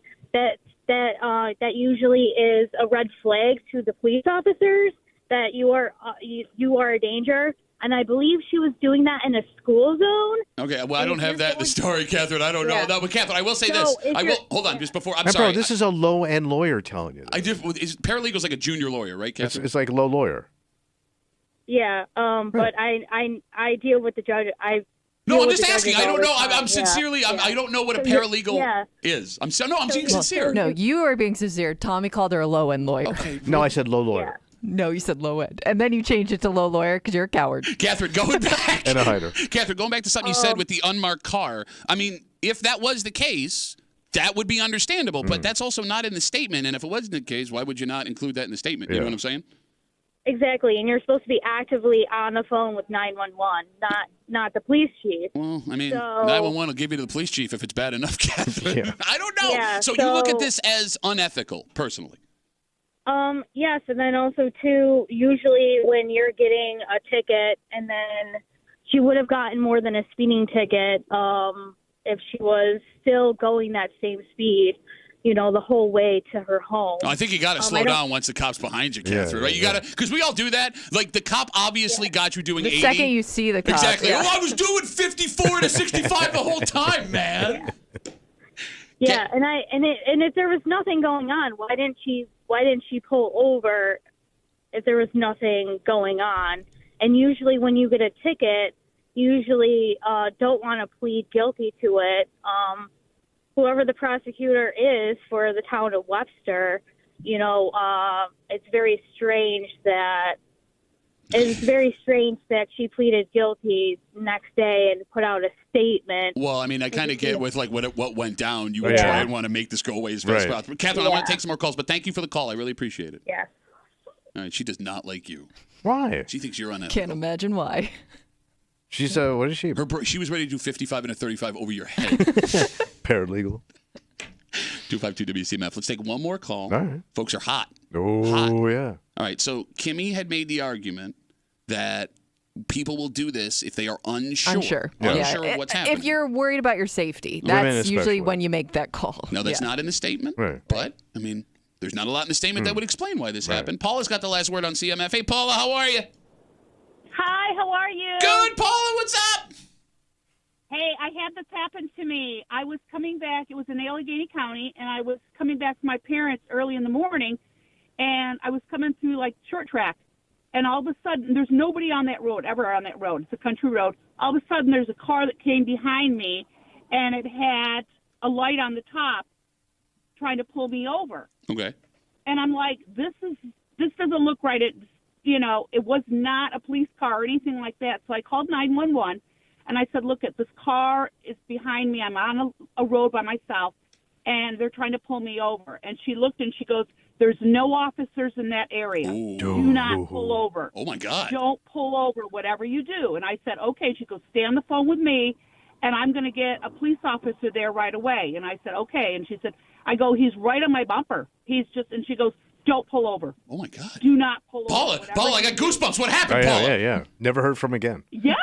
Till right now. So he must have been seeing me on the phone, because eventually he turned off onto a dirt road. Well, we probably got another call. Before the police officer got there. Another fake call. And you know what the best part of the story? Yeah. Paula, I'm glad you're safe. You know how the story turned out? Okay. The next day, Paula was elected DA of Allegheny Look at County. that. Yeah, it's true. I wish I was. I don't want that job. Why would you want that job, Paula? All right, so you did this, and it was, if you would have pulled over, it would have been really bad for you. It would have been really bad, really bad. And so, but I'll tell you, I've been pulled over for, since then and stuff. I always pull over. If it's a police car, I always pull over. Don't go anywhere. I pull right over. I mean, it's obvious if it's a, state trooper or a police car or something like this. But this person, it was just a random vehicle with a light on the top. Well, because to her point, I mean, if it is a police car, the worst case scenario is you get a briefcase full of blues. Look at that. You know what I'm saying? Exactly. Paula, thank you for the call. Have a good rest of the day. Right. You bet. All right, there goes DA of Allegheny County, Paula. All right, so I don't know. We didn't really learn anything. I'm guessing the story's not dead yet. No. Now that it's out there, I would guess. Right. Gonna be some questions. Yeah. But you can only, at this point, I can only, what happens, I can only blame her because she did the wrong thing, because she just put it on the radar. To your point, if she would have gotten a speeding ticket, pleaded guilty like she did in her driveway, case closed.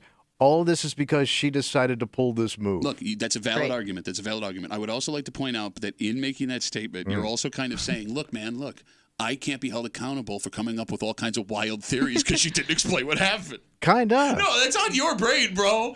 Your brain, bro.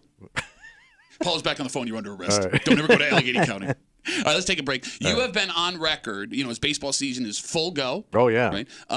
Gentlemen, grown men who bring baseball gloves to the ballpark are losers. Sad wives. Okay. There's a man who has been bringing a baseball glove to games his entire life. He's like a little boy? No, he looks like he's in his 60s. Yeah. But I'm saying he's been doing it since he's a little boy. Yes.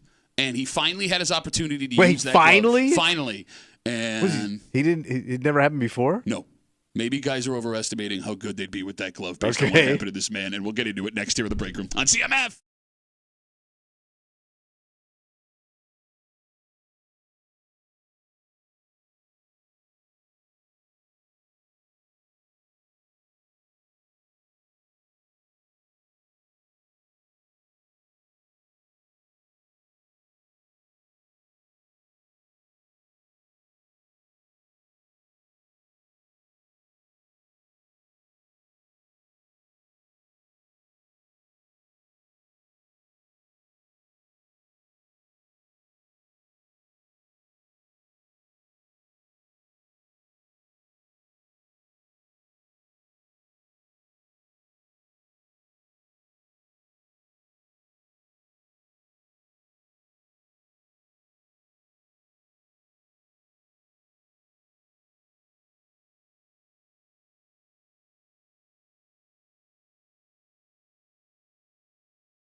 This might be a victory lap for Tommy Muley. Right happened. But it doesn't take away the down-hominess of having this at the ballpark along with your beer and your hot dog. Okay.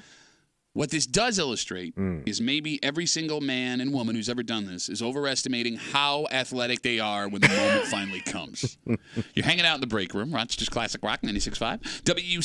WCMF. Baseball season is upon us. Oh, yeah. The Wings are in full flight, right? Major League Baseball's going on. And although we don't really have it up here, college baseball is cranking down south. Okay.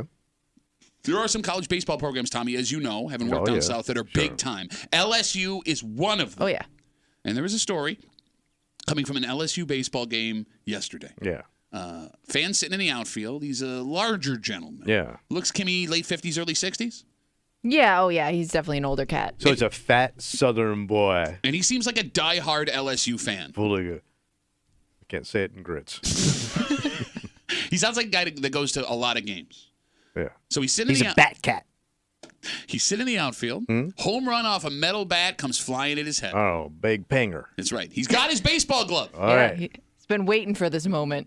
He puts the glove up to make the catch. Yeah. The ball misses the glove and hits him in the effing forehead. With his fat face. They did His big, fat Southern boy face. And he had a hat on, but he still had like this massive like scratch and bruise underneath his hat. They did the measurements because they can do this now with the technology they have. It was 109 miles an hour when it cracked him in the head. That far out? Yes, well, it was was still off trucking? off a metal bat. Oh, yeah. This is the gentleman. Aluminum sting, son.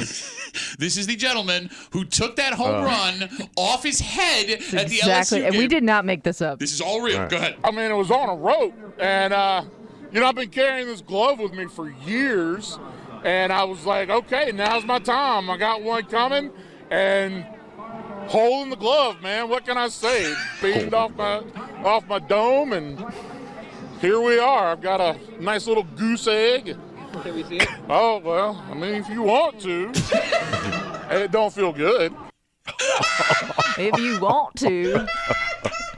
By the way, he seems like the sweetest guy He on the does, planet. He's very lighthearted about the whole situation. So- you just got hit in the head with a ball. To add literal insult to injury, when the ball went off his head, it went out of the park and into a highway. So he didn't even get the ball. So it's gone. It's gone forever. The kid who hit the home run off his head came out to the outfield and just gave him a ball. And he said the kid said he would autograph it for him the next that's homestand kinda that they nice. had. Which I mean, Southern it is hospitality. college baseball player though. You're not going to the Hall of Fame with that. Probably thing. not. But if there is one lesson we can take from what happened to this poor Southern gentleman at the LSU game. Yeah. I'm a guy who likes to bring my glove to the ballpark. You guys kill me for it. Having that glove may not be the security you think it is. No, because again, everything would have to line up where you don't have a hot dog in your hand in that moment, or it's coming at the perfect angle where you can even use your glove. Well, like you said, it's on a rope. It was on a rope. And it's being hit by a kid that plays college-level baseball. Yes. It ain't your beer league bloopers. Well, I feel like, pure league bloopers. a home run coming off a wood bat in the outfield, I don't think it's coming as hot as that ball is. But it's still a strong kid that's hitting it. No, that's my point, is the kid is hitting it harder in college out of the park than with an aluminum bat. And I think that most people who are sitting with their glove are expecting like a foul pop-up Yeah. that they have a ton of time. Right. Right? Yeah. But even in that moment, it was a roper, son. even in the moment of like soft, high foul ball, you're putting a lot of faith in your athletic ability. And there's always that moment, if you haven't played baseball in a while, right? When that pop-up is 40 feet from your face, you start to remember, oh, I haven't done this in a while. Yeah. That panic sets in. And everybody's watching you. You don't have time to react. Everybody in the park is watching that ball come at you. And you can't duck either, because God forbid there's a kid or like old lady behind you. You know what I mean? Like if you get out of the way, somebody else is taking the hit for you. And there will be 5 different angles of the slow motion replay of you ducking while with this your old lady- glove. But it shouldn't keep you from bringing your glove. No, you keep doing it. Come on, man. Why Sad is- ass old man. And the thing is, too, you're never impressed by somebody that catches it with their glove. Like, sure, like it worked out for you, but I'm way more impressed by man holding baby and beer and barehanding Well, the ball okay, now somehow. you're doing Tommy again. Yes, that was an amazing video. Or just And you don't catching it spill barehanded. nothing. All right, I'll say this. Did you see the video of the home run? I only saw the guy's interview. If he would have caught that home run on a rope the way it was, You I would've would have been impressed. Really? He's a big old, With fat, a glove? 60-year-old Southern guy. Yeah, that would have been impressive. That would have right. been really impressive. Don't sell this man short. Okay. Kimmy, kid's got a goose egg. I in his mean, head. there ought to be a rule. Just little kids get to play out this little fantasy. And it's college baseball. Well, it's a big It's deal. a big deal there, man. though. It's What? I understand that we don't. I know college Southern baseball, but it's still college baseball. I'm not gonna hate a guy for having a hobby, an inexpensive, fun hobby. So if I had a college baseball in my house, you'd be impressed. That you, right? that somebody, if you had. Oh, I see what you're saying. The baseball the actual itself. physical baseball. I got an autograph from a kid. Didn't go to the majors. Was a friend of a friend. Yeah. And he gave me this baseball. Played for LSU.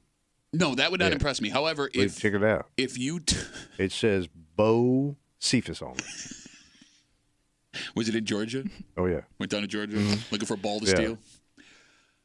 If you had the story this guy had, I would be impressed. If it's just an autograph ball, no, I'm not impressed by that. Okay. All right. No, but that doesn't prove your point. This guy has a story behind his ball. You would have to display the baseball with a picture of you holding the baseball with a baseball on your head. But going to a college it's a baseball story. game as a grown ass man. I don't like think if it's I was that out weird. at Fisher It or would be someplace like, like that. yeah, but it would be like going to a Red Wings game here down south. Like that's their team Yeah, that I they know. have in the town. And I'll go right? Yeah. further. Like if we're talking like SEC, big schools, Georgia, LSU, Or the big programs like Wichita State. Well, he was. The Shockers. If I was down, I got They it. good. Now I understand why you They brought it coming up. up.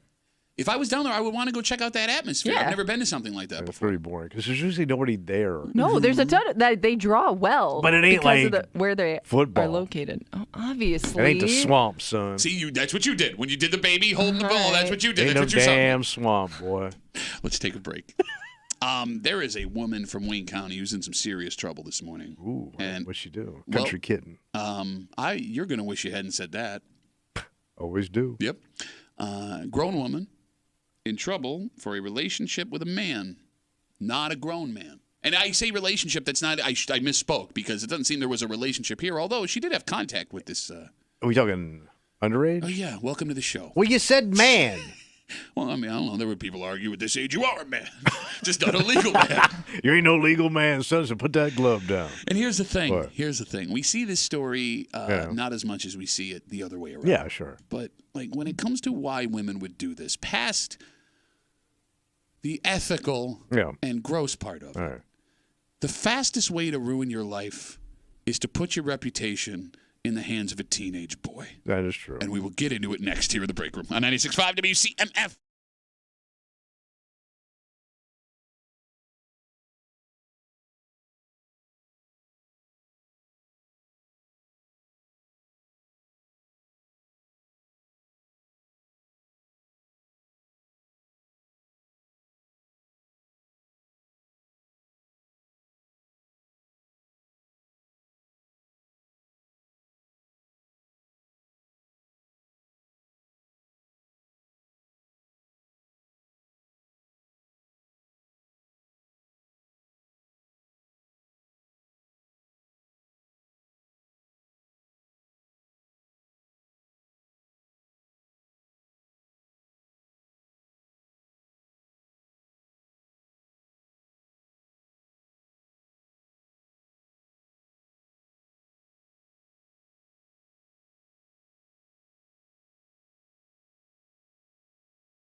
What's the matter? Well, what? Oh, you made a big sign. Well, yeah, I'm sorry. I'm trying to tell you what the matter is. I'm listening. All right. There's a woman facing some serious charges this morning. Okay. And the reason is simple. Past what she's accused of being very illegal, Yeah. when you share anything with a 15-year-old boy, especially something like this, everyone he's ever met is going to find out about it. You're hanging out in the break room, Rochester's Classic Rock, 96.5, WCMF right now. Yeah, what do we got? You can log on to the contest page. Ooh, am I going to win? WCMF.com. Enter for a chance to win a pair of tickets to see Kansas. Big show, buddy. They're coming to the Kodak Center May 2nd, courtesy of our friends at Kodak Center. Tickets are on sale right now at Ticketmaster.com, WCMF.com. Good luck from your friends here in the break room on CMF. The story comes to us from Wayne County. What happened way out in Wayne County? A 33-year-old woman has been arrested after what police say were inappropriate interactions with a 15-year-old boy. Okay. Authorities say she engaged in, and I quote, sexual conversations with the boy. Okay. And during these conversations, she allegedly sent a nude photo of herself to him. All right. So before anybody asks, we don't know how they met. We don't know what the relationship prior to these allegations between these two could be. Okay. But this woman has been charged with disseminating indecent material to minors in the second degree and endangering the welfare of a child. She has a court date upcoming.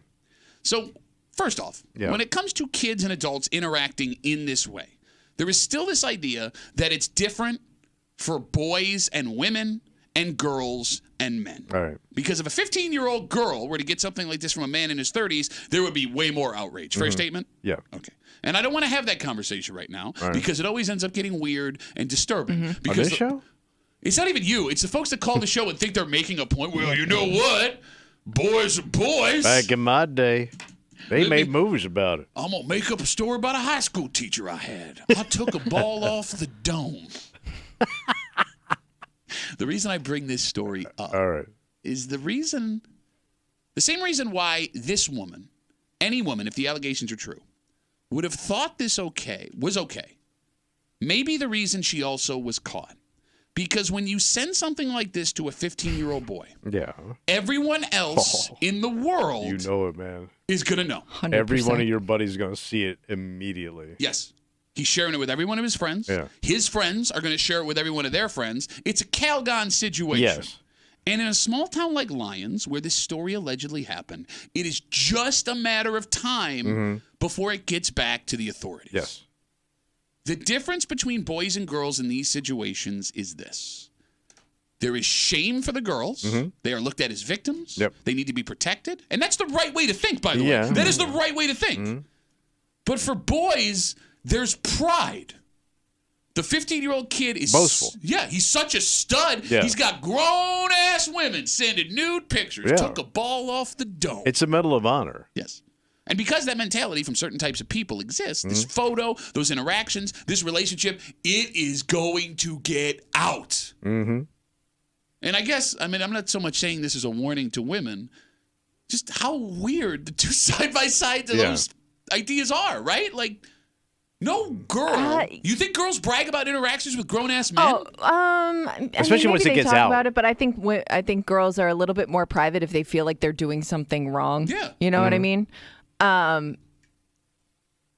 would just think as a 30-something-year-old woman, you grew up in a time of smartphones, social media. Because you are this age. Yeah. I would think you were a teenager where guys were sharing things like this on even just flip phones, right? Yeah. So it's going to get out there. That kid's going to send it to somebody if it's on his cell phone.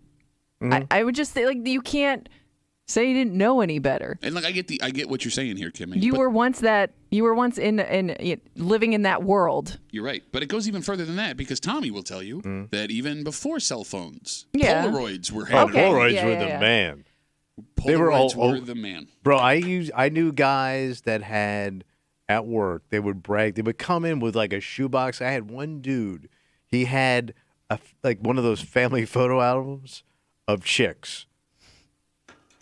And I mean all legal stuff, but he would show it to you and brag. Yeah, but unless you made the it. fact that you had to include that disclaimer should let you know how not cool that was. No, but I mean it was It was basically looking at amateur porn. That the girls didn't know they were a part of. Some do, some did, some didn't. Okay. But that was but nobody thought of it as bad. Did you talk to the girls? No. Well, they were sleeping. Okay. Yes, you had forms. I didn't know these girls. How about I talk to the girls? Doesn't make it. No, that's okay. Go ahead, Kimmy. But unless you made a copy of those photos, Right. they were still in that Sat in person's that box. possession. Yeah. You know what I mean? Yeah, you're Whereas if it's on a cell phone, there are unlimited Yeah. amounts of copies Oh, yeah. and places that photo or Well, it's in the video world. or whatever, or text messages could end up. And it's going to exist forever. Yes. Like, there's no putting Yeah, that that genie back too. in the bottle. Yeah. And the thing about it is, I think, too, to your point, I think when this happens to a boy, they move on. No, I disagree. I quicker than if this was a girl. Okay, well, let this man explain to you how little girls think, and then I want to hear your I don't take. know, but I know how little boys think. Okay. And I know how dads will process things with their sons.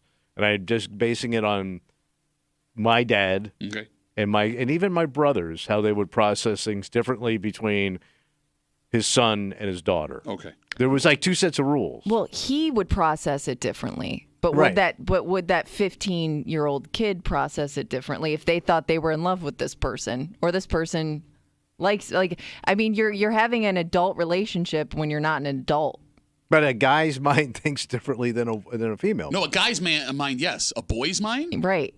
If this a boy's mind is just a little guy's mind. No, I disagree. It's a not fully developed guy mind. No, but think if that was your first It's on its way. experience, how much that would warp your sense of what a relationship's supposed to be. Every guy moving has forward. a warped sense of relationships. It's different when Every you're guy with that another looked at porn 15, and Playboy. 16-year-old person. Like, I'm with Kimmy's right. I'm with Kimmy on I this would one. think, like, almost to some extent, teenage boys are more vulnerable because I think that they're much quicker to jumping on that opportunity. Like, there's no hesitation involved. Yeah, I'm with you 100%. But I think there's less damage to me. I think the girl. I think a young woman is you more don't think damaged. that there's any shame that comes with it? I think the reason you think there's less damage and shame is because boys are less likely to talk about that stuff. Yeah. All right. You got it because everyone's high-fiving you. Yeah. You know what I mean? But you're not dealing with like what you're going through here. But what guy does? Well, how would you know? Because nobody talks about it. Oh, yeah, all right. 252 WCMF 252-9263. We were talking about a 33-year-old woman from Wayne County. She's been arrested after police say she was having an inappropriate relationship with a 15-year-old boy. In this, I say relationship's the wrong word. Inappropriate interaction. Excuse me. With this 15-year-old boy, they say she was having inappropriate conversations with him, and in one of those conversations, she allegedly sent him a nude photo of herself. And it is mind-blowing when you see grown women accused of stuff like this, because based on every interaction with a man you've ever had, you should know what's about to happen. I know, adults or teenagers. Look, here's the thing. If you can, Yeah. park how disturbing it is that a 33-year-old adult would be interested in a 15-year-old Yeah. child for a second. Yeah. Just put it aside. How does it not cross your mind that teenage boy would be willing to brag, tell someone else, share this picture? Oh, yeah. Because it's the number one thing teenage boys do, like you said. It's his whole world. If for some reason you can get past the idea that this is terrible to do morally, this woman essentially put her life and reputations in the hand of a teenage child, which could be the dumbest thing Yeah. you would ever do. Absolutely. And to your point, even if you ended things, that's going to... Yeah. I would think you'd be worried about that for the rest of your life, getting out. Because it's out there. Right. And it exists forever. Yeah. It's time-stamped. Yes. Yeah, it ain't the old days. And when it comes to women doing this, as to Tommy's statement a second ago, there's always a different idea about why they do it. Because for men are just creeps, right? We look for a deeper meaning. Why a woman would want to do this with a teenage boy? They wanted to have the power in this relationship, Okay. right? Being romantic with a teenage boy means Control. they'll do whatever you want. I get to control this person. Exactly. So how would that not be damaging? Oh. I'm asking you. As a teenage boy, you're being controlled by an adult woman. That's not going to damage you at all? I don't know. Maybe some guys like being controlled. I don't know. 15. But with this idea that women want all the power in these relationships, at least the thought, right? It's actually quite the opposite. What's that? The second you fire off that photo, that kid owns you. Yeah. He Oh, owns yeah. you. And no one, they have all the power in the world. And no one, not a single person, is going to fault a teenage kid, boy or girl, for getting wrapped up in something like this, right? You're the adult. You should know better. Yes, you should. So even if that kid, and let's go with some crazy theory you have, that a 15-year-old boy is in no way damaged, right? He's able to move past this. He has some fun. Totally fine, even though it's super illegal and disturbing, right? Even if that's the case, you're effed. You're completely effed. Yeah. Yes. The teacher? Not teacher, we don't know. Yeah, no, well, I think that would have been included in the story. Yeah, the woman. Right? Yeah. And now, like, your reputation, your police record, your personal your life relationships. changed forever. Yeah, your potential employment are in the hands of a 15-year-old boy.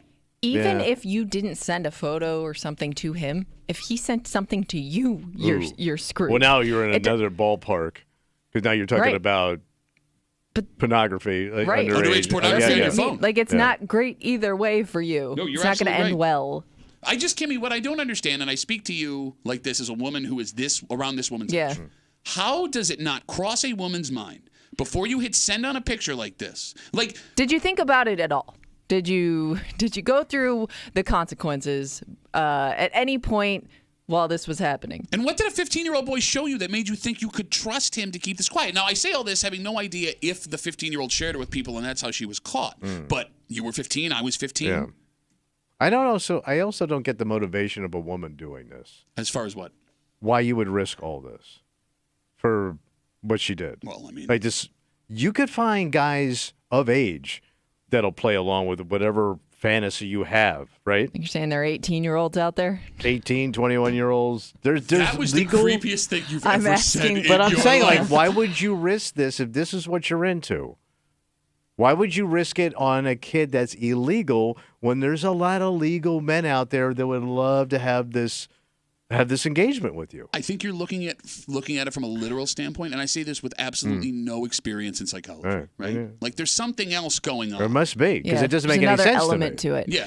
But that being said, I would think that the fear of the scarlet letter you would wear for the rest of your life would be enough for you not to go down that road. And you're also, there are also parents in the equation.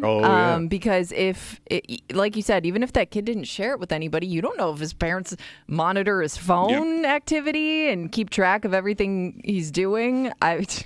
There's so many risks. You imagine back in the day, if I had a picture of like a teacher and I showed it to my mother and father. Yeah. Like, I can't even imagine what that interaction would go like. That's a great question. Let me see that. I'm going to hold on to this right now. You've done wrong, and I'm going to take this, and I'll see what I can do about it. No, my father would take that to the office and show all the guys. You know, now that I'm thinking about it, my dad being a police officer, if in the late 90s, early 2000s, if this had happened to me, I don't know what his reaction would have been, to be completely honest. If this is something where it's like, don't talk to her ever again. Would he be pissed at you? Yeah. I wonder if he'd almost be more mad at you. I don't think that would have been the case. I think my father would have been creepier than the situation at hand. You think he would have been proud of you? I think he would. Hey, even the older broads are chasing him. That it was just that mentality. That would be pride. And my father kind of told me some stuff when he was at Catholic school that he thought was funny. But he made communion. You're not supposed to take it if you're doing that stuff, man. We got Facebook messages coming in. You can always get us at WCMF or the Break Room Facebook page. This comes in from Dan, and here we go. Here we go. Buckle up, everybody. Danny's always have the best takes. Dan asks, why is this even a crime? At 15 years old, you're old enough to make those decisions. Some 15-year-olds can't even drive a car. Some 15-year-olds have man bodies. That's something a human being wrote into a radio show. Some 15-year-olds have man bodies. Don't be so politically correct. Let the kid have fun and let this woman make a decision. If she wants to date a teenager, there are other consequences other than the law. Yeah, I can't think. You can't let the good times roll here. I hear you, man. Those man body on that boy. Danny boy with his 15-year-old man bodies. Hey, is that a 15-year-old? You got a man body over there? Maybe he can bench 250. All right, I don't want to take any calls or go back to Facebook. Let's body. Let's move on. Move on to a different type of crime. Tom. Okay. Because this is not a victimless crime, but it's not something that's going to affect people like what happened here. It is contractor season. Oh, yeah, they're out. Yep, and it means that not only are you going to get quality work done, you're also going to have those stories of people trying to rip folks off. Sure. But what's strange about these stories that we see, especially in our area, rarely do you see a contractor that gets arrested for one thing and it's over. Because we Oh. have another example of somebody who works in these trades that is facing more charges, having already been convicted of other charges. But he was out. Yeah. Then. But he's out now. Okay. We'll get into it next here at the Break Room on 96.5 WCMF.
You got to keep your head on a swivel, buddy.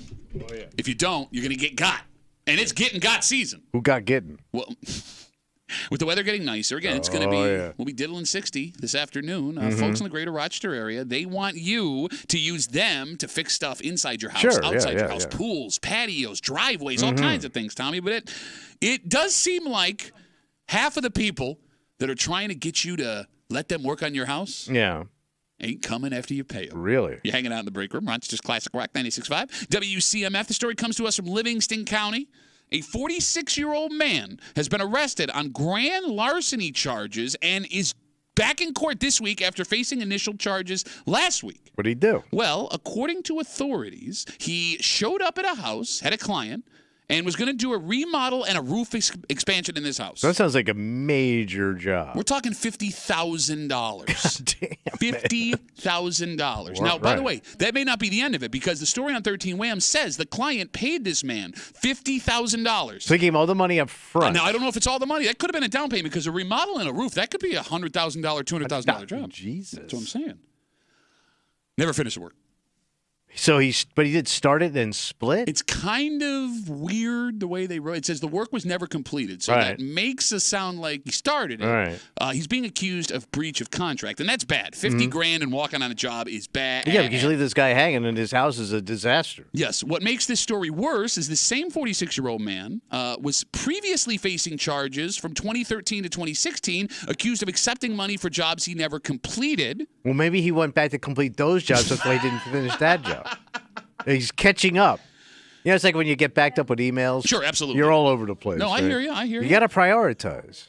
It says here in this case that we just told you about, the one that he's currently facing charges for, the victim has not recovered any of the money, and the victim also claims their home is wrecked. Yeah, because think about it. If it's half done, what if half your roof is gone? What do you do? I don't know. Half your roof would be missing. Well, let's say like he stripped all your shingles off, and it starts raining. What do I do? And he's just got a tarp up there. Well, the tarp would stop the rain. They don't stay very well. I mean, it's like temporary. Look, man, I'm not a contractor. I don't know how well that tarp's going to work. But that does make it an extra dick, right? Like stealing money is one thing. Leaving someone's house unlivable is completely different. By the way, authorities also believe there may be other victims of this guy, and if it sounds like something you've been going through, they want you to contact them out in Livingston County. Well, it seems like every time we have these stories, it's multiples once they start digging in. And that's what's so weird about it. And like they hit a bunch of joints at once. The phone number is 252-WCMF, 252-9263. So what you just said, hitting a bunch of joints at the same time, that makes sense. If I'm going to go get a bunch of checks in a 1 month period, take the money and never do the work, okay, I had a plan the whole time.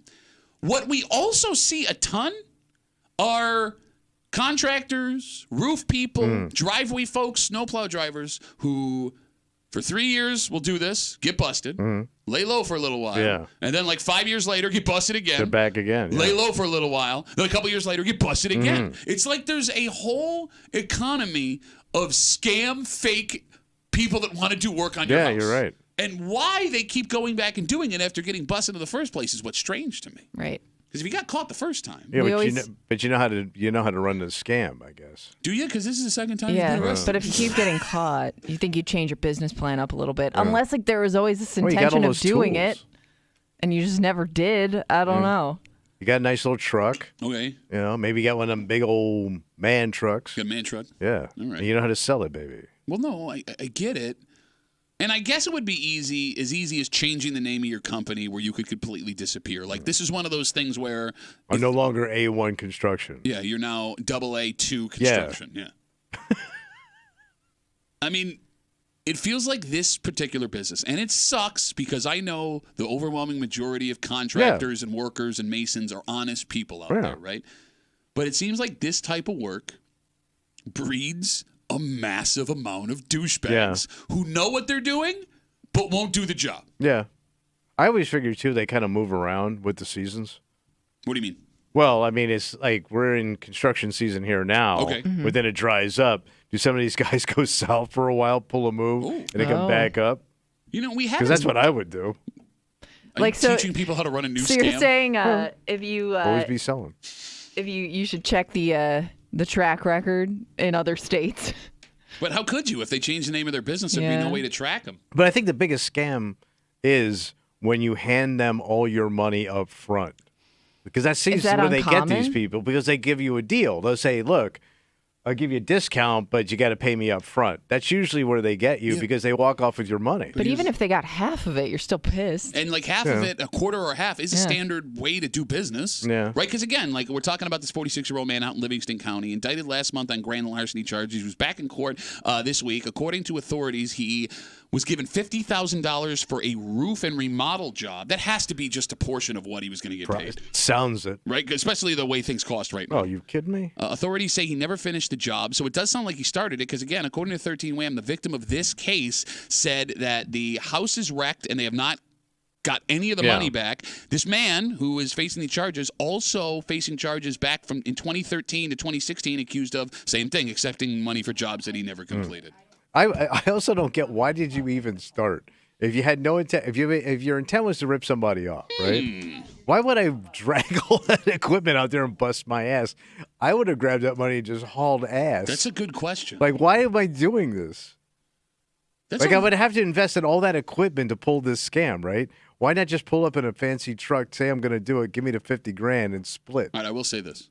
If a guy came to me and said I'm doing a remodel job, and he didn't have a van that had the tools in the back of it, that would make me suspicious. Couple of tools here and there, dirty up the truck a little bit, make it look like you're doing some work. Okay, no, but you would have to invest in the tools anyway. You don't need all the tools. You just need enough to pull it off. That is I never got and hired a guy who went and inspected his truck thoroughly to see if he's got. He's not going to bring everything to talk to you about a job. No, I know, but I could see it from the street, like from my house when it's in the street. All you need is like a compressor, a wheelbarrow, big ass. Here's what I'd buy. Okay. 2 big ass ladders. That's it? Big ass ladders and a wheelbarrow and a toolbox. That's all, because I don't know what you're doing. Okay. I figure you're coming back with more stuff and more guys. No, you do ask a valid question. Why even start? Unless the plan wasn't to scam them from the beginning. But he did it before. But here's the thing. Because you did some work. Right, and it doesn't make any sense. Yeah. Why? No, but I guess to Kimmy's point earlier, there was a period of time, because it said he was accused of these crimes from 2013 to 2016. This project was started in 2022 that he's facing charges for now. Yeah. So maybe he was actually doing work between 2017 and 2021, like real work. All right. And He's legit skiing on occasion. But he's not. Yeah. 25 WCMF. Let's talk to Tom. Hey, Tom, how are you, buddy? Hey, what's up, guys? Yo. It's called the Yup Nope. Yup Nope Construction Company. Why is that? Yeah, I'll be out there. Yeah, it sounds great. I just need that the down payment on it. Okay. I'll see you on the 22nd. 23rd comes. No, I can't be there. You know, I'm backed up a week. But yeah, I'll be out there next week. I'm running behind. I lost 2 guys. It's called the Yup Nope. Well, what happens after What happens after he loses the 2 guys, though? It happened to my mother with her chimney. She got Yup Nope so bad in Gates. Yeah, we'll be out there. We got it all set, Carol. Thanks for the $3,000. No, we can't make it today, but we're going to make it there next week. Yep, we'll be there. But what happened after that time, though? What happened after that? No, I don't know. Okay. Huh? No, I'm confused. But you guys are killing it. Yep. Thanks, Tommy, Tom. You're exactly right. Just go buy a couple generators, throw a couple ladders on the dually. All right. And sell it, you know. But I call it the Yup Nopes. All right, great. Tom, thanks for out there. Thanks for the call, buddy. Have a good rest of the day. You know what a dually is? Yeah. I don't. Neither do I. No, I was hoping you would say it, and I'd be like, I have no idea what a dually is. No, I don't. But if a guy says that, I got a world-class dually out here, I would believe him. Like that sounds like the name that you gave your golden retriever. Yeah. I got Dooley out in the car. Dooley's here? Or a sex move. What would a dually be? Oh, you want to find out? Yeah, I would actually be interested in what a dually is. Why didn't you tell me? Why? I got a little construction kiosk in my minute. It's called Uncle Tommy's Yep Nope Construction. I'll dually you good. Are you going to be there this week? No, well, I lost 2 guys last week, so I can come out there next week. You know what, man, I'm a little bit behind on my Yep Notes, and my dually's got a little wobble problem there, so I'll be out there real soon. If you had a guess for what a dually is, what do you think it is? I guess it's something that moves something. A dually, it sounds like a dolly. No, I'm going to say it's like a pendulum that moves something high back low again.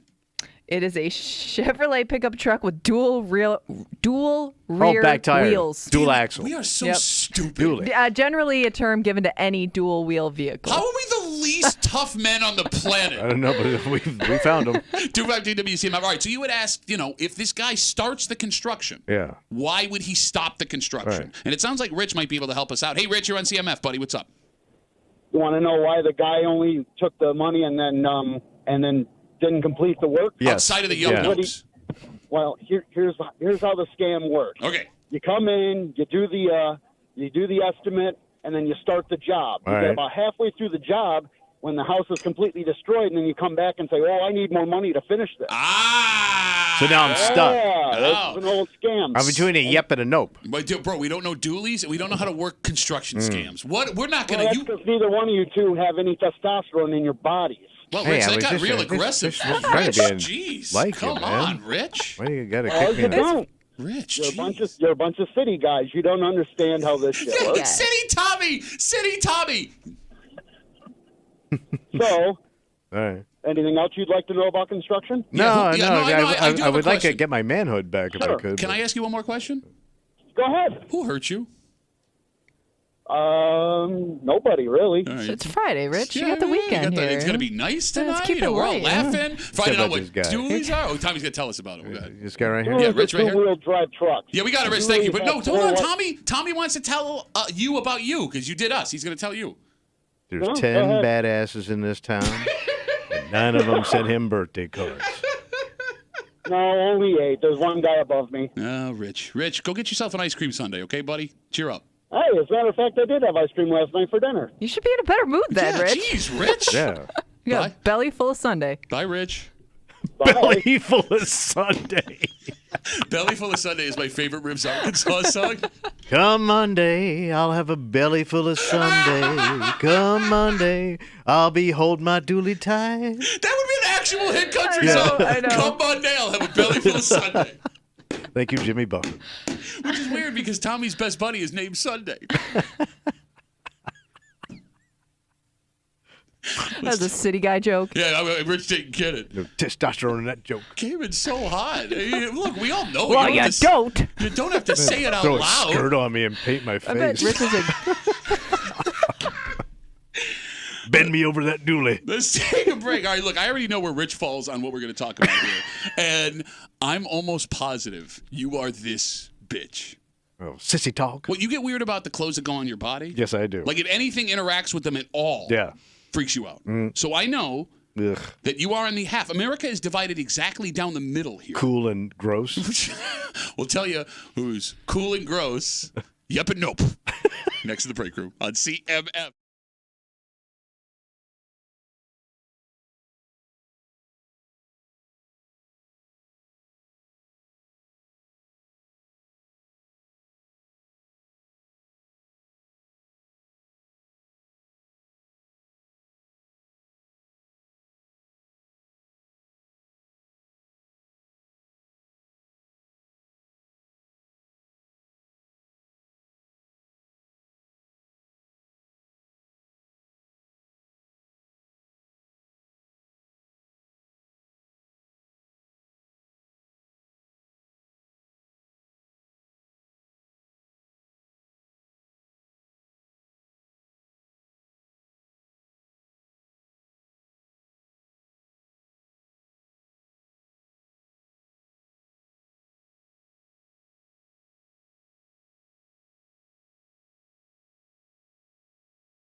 Like, there are stories now, Tommy, that I see it and I can already hear you going, what?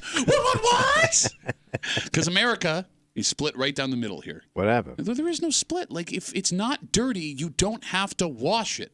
In fact, it's not. There would be no chance for this to get dirty. Okay.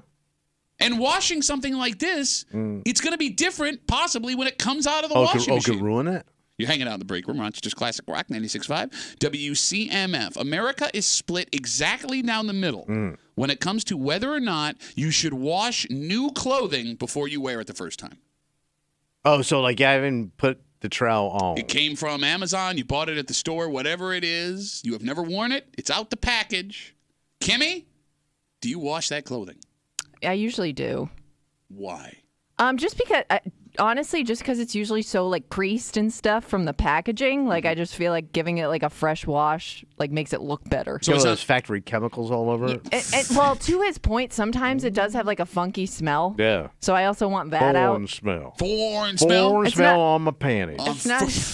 I don't want foreign panties smelling on my American vagina. No, I usually wash everything. American Vagina is my favorite Steppenwolf song. American vagina, I can smell it from here. American vagina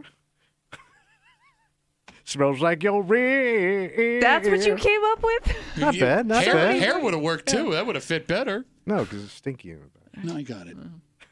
So you do wash your clothes. Yeah, just give them a nice freshening up after after the journey they've taken. Panty pop. After the journey they've taken to my house. Them panties came all the way from Hong Kong. Hong Kong Panties is my favorite Ted Nugent song. Hong Kong Panties. I would also wash things like that I would buy in a store. Sorry. Do you have more songs that you'd like to get out? I'm just realizing, like, Tommy and I don't get high, but if we smoke weed, we would just not stop laughing. Don't do it ever. together. No, you know. All right, so let me ask you this, sissy ass, no testosterone ass bitch, according to Rich. New clothes come in the house. You wash them or you wear them? Depends on what it is. Underwear and socks, stuff like that. Something's going to touch my bare skin. Yeah. Which is everything. No, like touches your jeans, bare no. skin. Jeans touch your bare skin. Nah, not my delicates. My ball. There's nothing delicate about your genitals, man. My ball rectal area. I only do that stuff. No, jeans I don't. Jeans, though, jeans could be something that people tried on in the store. Like there could have been multiple people in those jeans before you put them on your body. No, but I do. But hold on, wait, no, we're not blowing past that because she's right. People's ball taintal area. Yeah, they could be Buttle. going commando in those jeans for all you know. Buttle. Commando in them jeans is my favorite Rubes Arkansas song.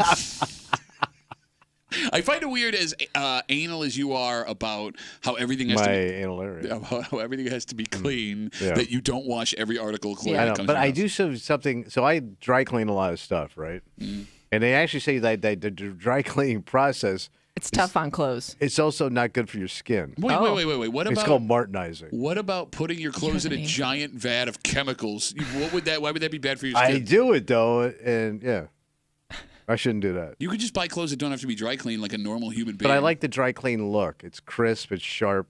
Yeah, I hear it's going to be popular this fall. The dry clean look.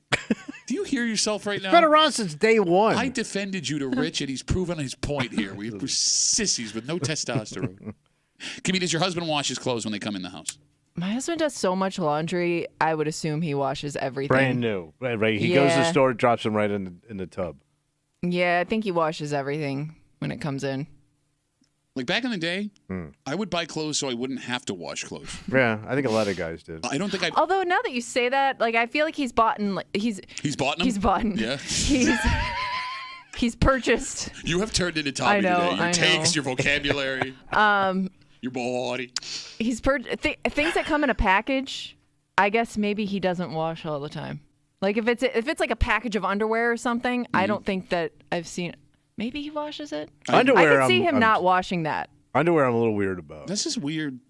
It's not going to feel the same once you throw it through one wash. Like a fresh, crisp pair of underwear out the bag is like the greatest feeling in the world. Yeah, but I also get rashes really easy. Yeah.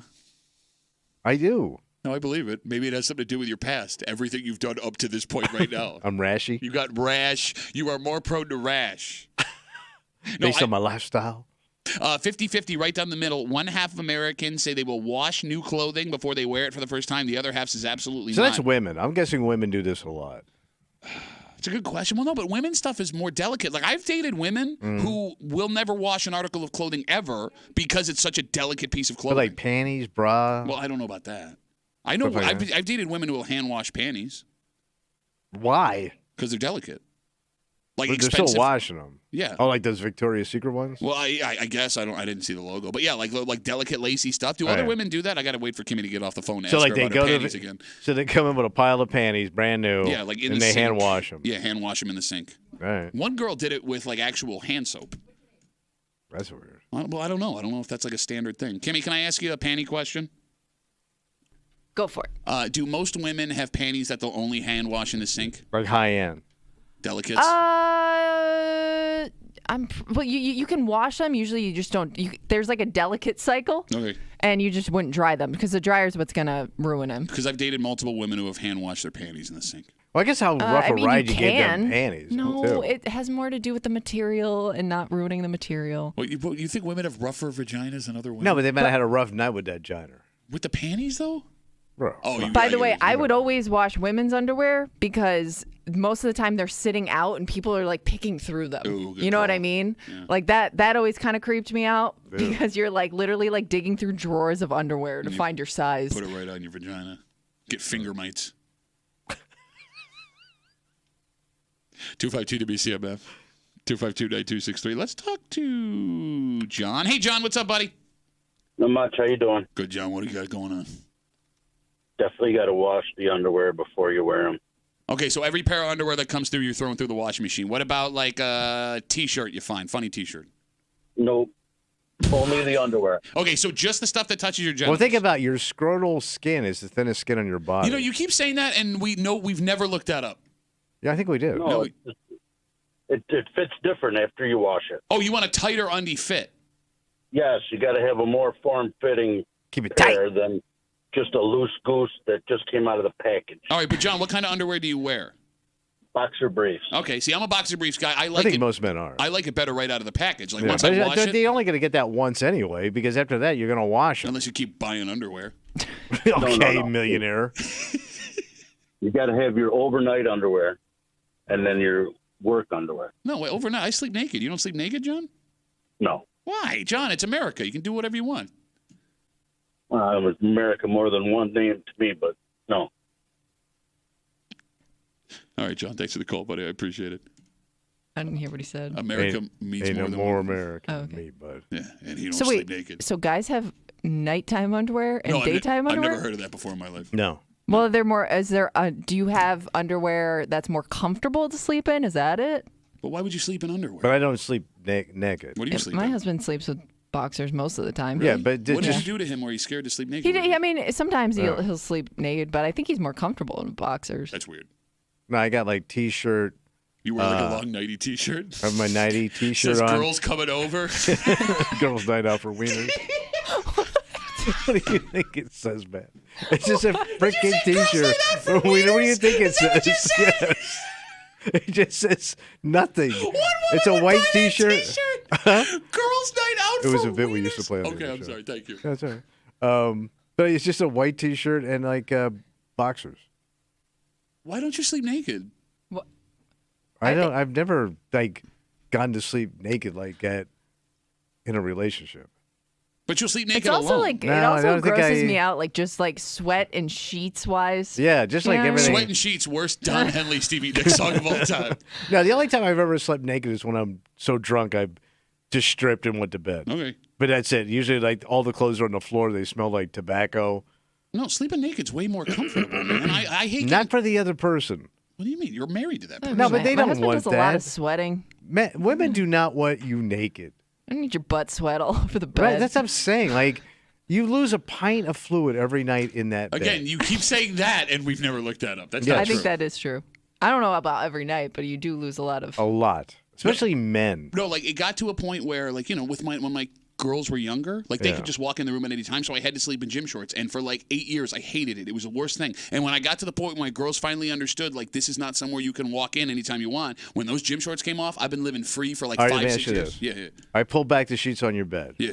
Your wife's side of the sheets is one color, and yours is a different That's not what it is. color. No. Yes, No, it is. it's not. Shut up. That's your man grime oozing into them sheets. Because, like, I know you yell a sheet. No, I'm not going to yell a sheet. You yell a No, sheet. because I only sleep with a cover sheet, so I You don't a sweat. yellow fella, brother. It is amazing when I wash our Gross. pillowcases. I'm never going to mistake my pillow for my husband's because his is a completely different color. It looks like it held a sack of It fries. is disgusting. I don't understand what happens. Girls when you Night Out sleep. Sack of Fries t-shirt, everybody. All right, let's take a break. Maybe you guys can help me figure this out. But you guys can't because this is not part of your activity realm. But I know there are people listening to this show who do this for exercise, who do it for fun, who do it as a hobby. Because this is not common for me.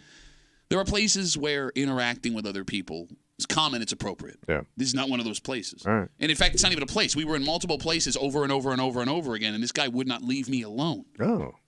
So, am I the dick for trying to blow this dude off like my wife says? Or was this guy being weird and inappropriate? All right. And we'll get into it next here in the break room on CMF.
The easiest way to make new friends. How's that? A common interest. Sure. Find someone who does something you do. You two should hit it off right away. Yeah, buddy. Yeah. But there are appropriate and inappropriate places in which to do this. What? Well, like, for example, this is a 100% inappropriate place to try and make this connection.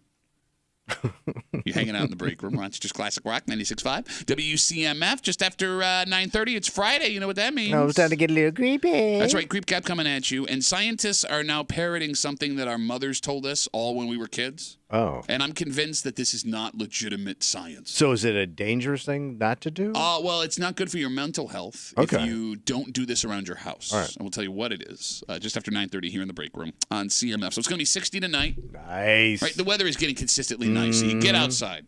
And, even me, who hates outside, decided to take the bike out this week and go for a ride. Oh, nice. Bicycle, not motorcycle. Getting some exercise. Yeah. Well, I live in West Henrietta, and where I live, there are all these sprawling neighborhoods. So every once in a while, I'll take 45 minutes to an hour. I'll just ride through them. Just a little pat time. Well, no, I mean, pass the peddler. It's more a workout, man. Yeah. Hashtag no days off. Hashtag stay ready so you don't have to get ready. Hashtag shut up. Is today push-up day? No, Or it's is today tomorrow. squat day? What's Saturday's today? a push-up day. Squat day's your mom day. I get all my squats in. How does sex work for you? I don't think he's ever had it. Pat's mom. Look, he's got no kids. I'm pretty sure he's never had sex in his life. He's got no testosterone. So I'm out on the bicycle earlier this week. I'm in one of these neighborhoods, and I come to a four-way stop in one of these neighborhoods. There's another biker on his bike about to cross the street in front of me as I'm going through. So I give him the hey, how's it going? And I keep going. About 30 seconds later, I feel something coming up on my left. It's the guy on the bicycle. Oh, a pedal pal. Yeah. And he hits me, he goes, hey, how are you? Which is totally fine. That's fine. We're good there. Yeah. Right? And it's possible we just coincidentally ended up in the same spot at the same time. So I hit him with I'm good. Good. How are you? Good. So 10 seconds goes by, which is an eternity in this case. Yeah. He's still right next to me. So he's hanging now. Yeah. Like he wants to ride with you. Well, after 10, 15 seconds, he goes, so where you headed? And I wasn't really headed anywhere. I was like, I'm just trying to get, a couple miles in. I'm going home. That's it. So he goes, sweet. And every turn I make through these neighborhoods, he's taking the same turn. That's a weirdo. Okay. That's a weirdo because I forget. And it's a couple of cool trails I should show you. Nobody knows about. Really cool, man. Get a really good workout in. I can't tell Tommy if he's following me or if by coincidence I'm just riding the same route that he's riding. No, because he turned around. No, he may have turned. I didn't see what he did behind me. No, he but may you have taken a guys right. came at an intersection together. Yes, he was here. I'm here. He could have just turned. He was already turning that All way. right. I don't know. What are the coincidences, man? What are the odds of that coincidence? What are coincidences? Could somebody define the word coincidence for me? I don't know. So here's the thing. That's a weirdo. As we're on this route together, he keeps trying to talk to me, and he's right by my side. And at one point, he goes, "Nice bike. Where'd you get it from?" And I go, "It was $100 at Walmart." And then he starts rambling about this bike shop that he goes to, and I'm doing all I can to put out the vibe that I do not care. I do not care. Then out of nowhere, he turns down some street, and he was gone. Yeah. He was with me for 10 minutes, man. It was That's strange. uncomfortable space. That's invading your space. Okay, thank you. So this is annoying. This is an annoying guy, right? Yeah. All right. At best, he's just annoying. I don't think he's trying to murder me. No, not murder or even BF you. I'm just thinking maybe he just wants a buddy to bike with. That's kind of what and he'll take anybody. He doesn't know. I'm not putting it down. Why would I take that off of what you did? He'll take anybody, even your dumb, ugly ass. Not testosterone having wiener night for the girls. Sissy hands. Girls night out for winners. Thank you. I'm just saying, he's so desperate. He just wants somebody to ride with. I don't want to hang with that guy either. Okay, so I'm with you 100%. Oh yeah, I want nothing to do with right. He's trying to make a connection at the worst possible time. I'm not going to pull over and exchange details later, schedule a ride. So I get home after this ride, and I'm laughing about what happened, and I'm telling my wife about it. They ain't getting it, man. She tells me I'm rude. My wife would be the same way. Why didn't you? This is why you don't have any friends. Yeah, thank you. This is why you should be nice to people. He was just trying to be a friend. Yes. Women would buddy up with that other chick in a minute. They'd be exchanging recipes. They'd have plans for something. Oh, by the way, they're coming over here this Sunday. Yeah, they would make plans on that ride. All right, so here's the thing. I agree with what you're saying. However, we're both dicks. We're both dicks. So what I can't figure out, and the phone number is 252-WCMF, when it comes to this guy following me on my bike, on his bike, trying to make buddies, I can't tell if I'm the dick and I should have been kinder, or if my wife would be that annoying person trying to make a friend in a situation where it's 100% inappropriate. Kimmy, am I a dick? And my wife is right? Or is this weird that this guy would even try this? I'm kind of looking at it through gym culture, and you see a lot more dudes buddying up to, not to counter Tommy's point, but it's all guys that want to do the group workout thing or want to have a conversation while they're like, it's almost like a place where they see it as, I'm going to make a new friend here today. Okay. And you're either my brother talks to everybody in the gym, man. Yeah, I mean, think of how many friends, like your guys, like your brother. I'm thinking of like my dad. Like he'll like be like, oh, that's the person from the gym. Even like my husband, he'll point out people. I'll be like, how do you know that person? He's like, oh, we go to the gym at the same time. Okay. It's like, it's just like a different. Some Culture? people approach it very differently, and maybe that's the way this guy was approaching it. I don't want with no you. new friend. I've done enough damage to the old ones I got. And I also noticed like things like bike riding. That's Communal. a big group event for people. Okay, so let's talk about that. Well, here, put a pin in that for a second, because I want to go back to something you just said. Okay. Although I understand your idea behind gym culture, you're right. I do hate that, but past that. The gym makes sense to make friends because you're all standing around, right? Like you'll be but you're lifting not exactly in a. You're doing something. But we're like you're stationary. busy doing something. We're not stationary. I am standing still. I'm not going anywhere. I'm stationary. You're trapped. Yes. I'm on a bike, bro. Yeah. We're on bicycles together. And you shouldn't be hanging. Like you don't know the guy. Thank you. Like what in his mind, if he's trying to become bike bros, like what if I turn out to be the worst person That's ever? what I'm saying. You know what I mean? And you are. Like, what if we're biking together and all of a sudden, like, oh, did you see what happened on CNN last night? Like, oh, God, no. You don't know me. No, you don't. Man. 252-WCMF, 252-9263. I got out on the bicycle earlier this week because the weather's been nice. And as I'm out there, this dude just starts pulling up next to me. And he's talking to me for like 10 minutes. And he's like trying to start a conversation. And I didn't want this, but I can't be like, yo, bro, get out of my face. Get off my bike. Yeah. And he's trying to make friends, asking me all this questions. And then he just peels off. And I told my wife about it laughing. And she called me the dick. She said, I was a dick. I should have been friends with the guy. And I don't want to do that. 252-WCMF, 252-9263. I want to get into what you brought up, Kimmy, about bike culture. Okay. But Paula, she's sitting on hold here. Hey, Paula, how are you? I'm fine, thanks. I just have a quick little story. First of all, I'm a bike rider just like you. I go through the neighborhoods in the back, go as quick as I can, get a couple miles in, and head home. However, this is Paula we Pedals. don't know. We don't know this guy's backstory. And my dad was walking with his minister in a area that they were unfamiliar with, and my dad reached out and started talking. Hey, how's it going? What are you doing? To this stranger. And the minister said to my dad, why would you do that? We don't know this person. We're in a strange place. Why would you do that? And my dad's words were, never pass up an opportunity to make a friend. And he had to tell a minister that? Maybe he needs a new minister. Yeah, that's a great Because point. that's kind of like their whole business is building the flock. Ministry. Right. Well, whatever. you would think so. Hey, why would you talk to that dick? I don't need that dick Christian in my church. Get the F out. Go find your own house of God. But you were saying, Paula. Words to live by. Never pass up an opportunity to make a friend. But you don't do You it. don't know. You could have wiped out on your bike one block over, and that guy could have rode by and went, oh, sorry, dude, or he could have stopped. Well, that guy's a pretty hold on. That's a whole thing. You would have to be a monster dick if I But didn't you know want what? to talk I'll to take that risk. Wait, of dying on your bike? Wait, you'd rather lay there than talk to Yes. somebody? Yeah. I'm old. I'm going to die someday anyway. I don't need this new guy standing over me, giving me, well, you know what you should have done. I don't know, Paula. It just seems like a Well, weird. Paula, though, you said you like to get through your bike ride quick. Yeah. Like, I mean, if somebody did this to you, if somebody like wanted to ride along with you, would it kind of annoy you? It would depend on the circumstances, the age, the sex of the person, and exactly where we were. Not too picky, are you? If we were in a neighborhood that was friendly, lots of people around, and I felt safe, I would absolutely carry on a conversation. By the Absolutely. way, Paula didn't finish that story with her dad and the minister. He talked to that guy. Your dad looked behind him, saw there was only one footprint in the grass. Well, and who's the were man they? looked at him and said, I carried you. The whole time. To the whole time. Yeah, that's what happened. Paula, thank you for the story. I appreciate it. Sure. Have a good rest of the day. I just want to say one thing. What's that? Yeah. God bless America. Yes.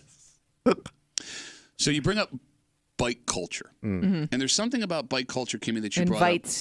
Invites other people to join in. They're like magnets. But I don't understand it because you see groups of bikers all the time. Yeah. And I assume that those bikers were already friends or they met somewhere else. Well, I thought they meet through like the biking community. They go on these like big tours in the summertime or whatever. Are those bikers connecting on rides that they're separately on and they're just like, come on in? Not that they would all be doing it at the same time. But that's how you find people along the way. Yeah. And like, here's the thing. I don't want to be part of a bike crew. To me, it doesn't sound like any kind of fun. So like if this guy's like, hey man, we got a Saturday morning ride. You don't want to be on a schedule. I just don't want to do it with other people. Well, that too. I got a buddy that he rides. And so do you, maybe. Yeah, you do. You guys have a could. mutual Why don't friend. you ride with him? I don't Yeah, but I would think like. Carolina.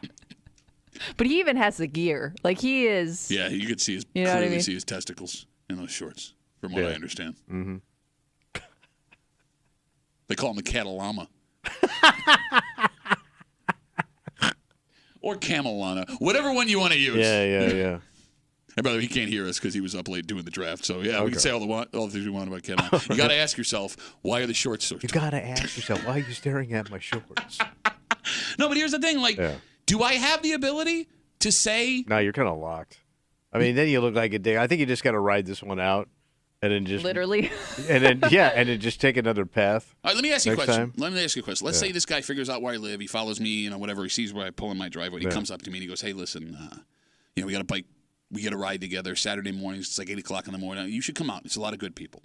If I looked at him and said, "No, I don't want to do that," am I a dick? Yeah, but I would do it. Like I go, "Why you ride?" He goes, "Well, it's like trying to cure something." I go, "I kind of like that disease. It took out a lot of my enemies." I'm not. I'm kind of pro this.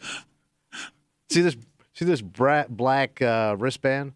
Yeah, I hate your calls. No, if I was invited to do like a ride for like a I disease, ain't doing that I either. would do that. I'm talking because about like it's anytime you sign up for something, you're gonna get stuck. Oh my God, that's not what I'm saying. How do you always make it terrible when I side with you? Why can't you just say normal things one time when we're on the same team? But you want to tell the guy to go screw himself No, I just don't in want the to be. driveway. No, I don't want to be part of like a regular Saturday bike ride, Kimmy. But that's insulting to the guy. That's what I'm saying. I know it's insulting, but it's forcing you to decline a situation you didn't even want to be a part of in the first place. Right, so I got to say something. I don't like your calls. No. All right, 252-WCMF, 252-9263. Followed around while I'm on a bike ride at a guy in Henrietta on another bike, 10 minutes. He was like right next to me the whole time, asking me questions. Where'd you get your bike? How's it going? What's going on? Who cares? I thank you, and I don't care, but I don't want to be rude and be like, bro, what are you doing? And then he just peels off. I tell my wife about it when I get home, how weird this is. She called me a dick. Said he wanted to be a friend. Why would you not do that? And okay. So let's talk to Edmund. He's on CMF. Hello, Edmund. Edmund. Hey, guys. How are you, Edmund? So, here's my thing. Ladies make friends with everybody, and that's how they get abducted by serial killers. Okay. Us men are smarter than that. Stay away. Okay, but here's the thing, Edmund. I'm like 6'3", 200 pounds. He'd be pretty hard to abduct me, I would think. He's only got a bike. What's he going to drag me behind it? By the way, serial killers don't only friends, kill women. I just want to point that out. Great point. Yeah. No, but the majority of them do. I don't know if that's a statistic. We don't have the information in front of us, Edmund. Yeah, he is right. Like, if the dude got killed, there was a chick with him. It's usually they were on a date. Yeah, what are you talking about? When's the last time you heard a serial killer just taking out John Wayne Gacy dudes? Jeffrey Dahmer. Roasted. Boom. Tommy's right. Roasted. Never happened. All right. I stand corrected. Edmund, thanks for the call, buddy. Have a good rest of the day. His name and his take really creep me out. Yeah. Edmund? Yeah, it did. Yep.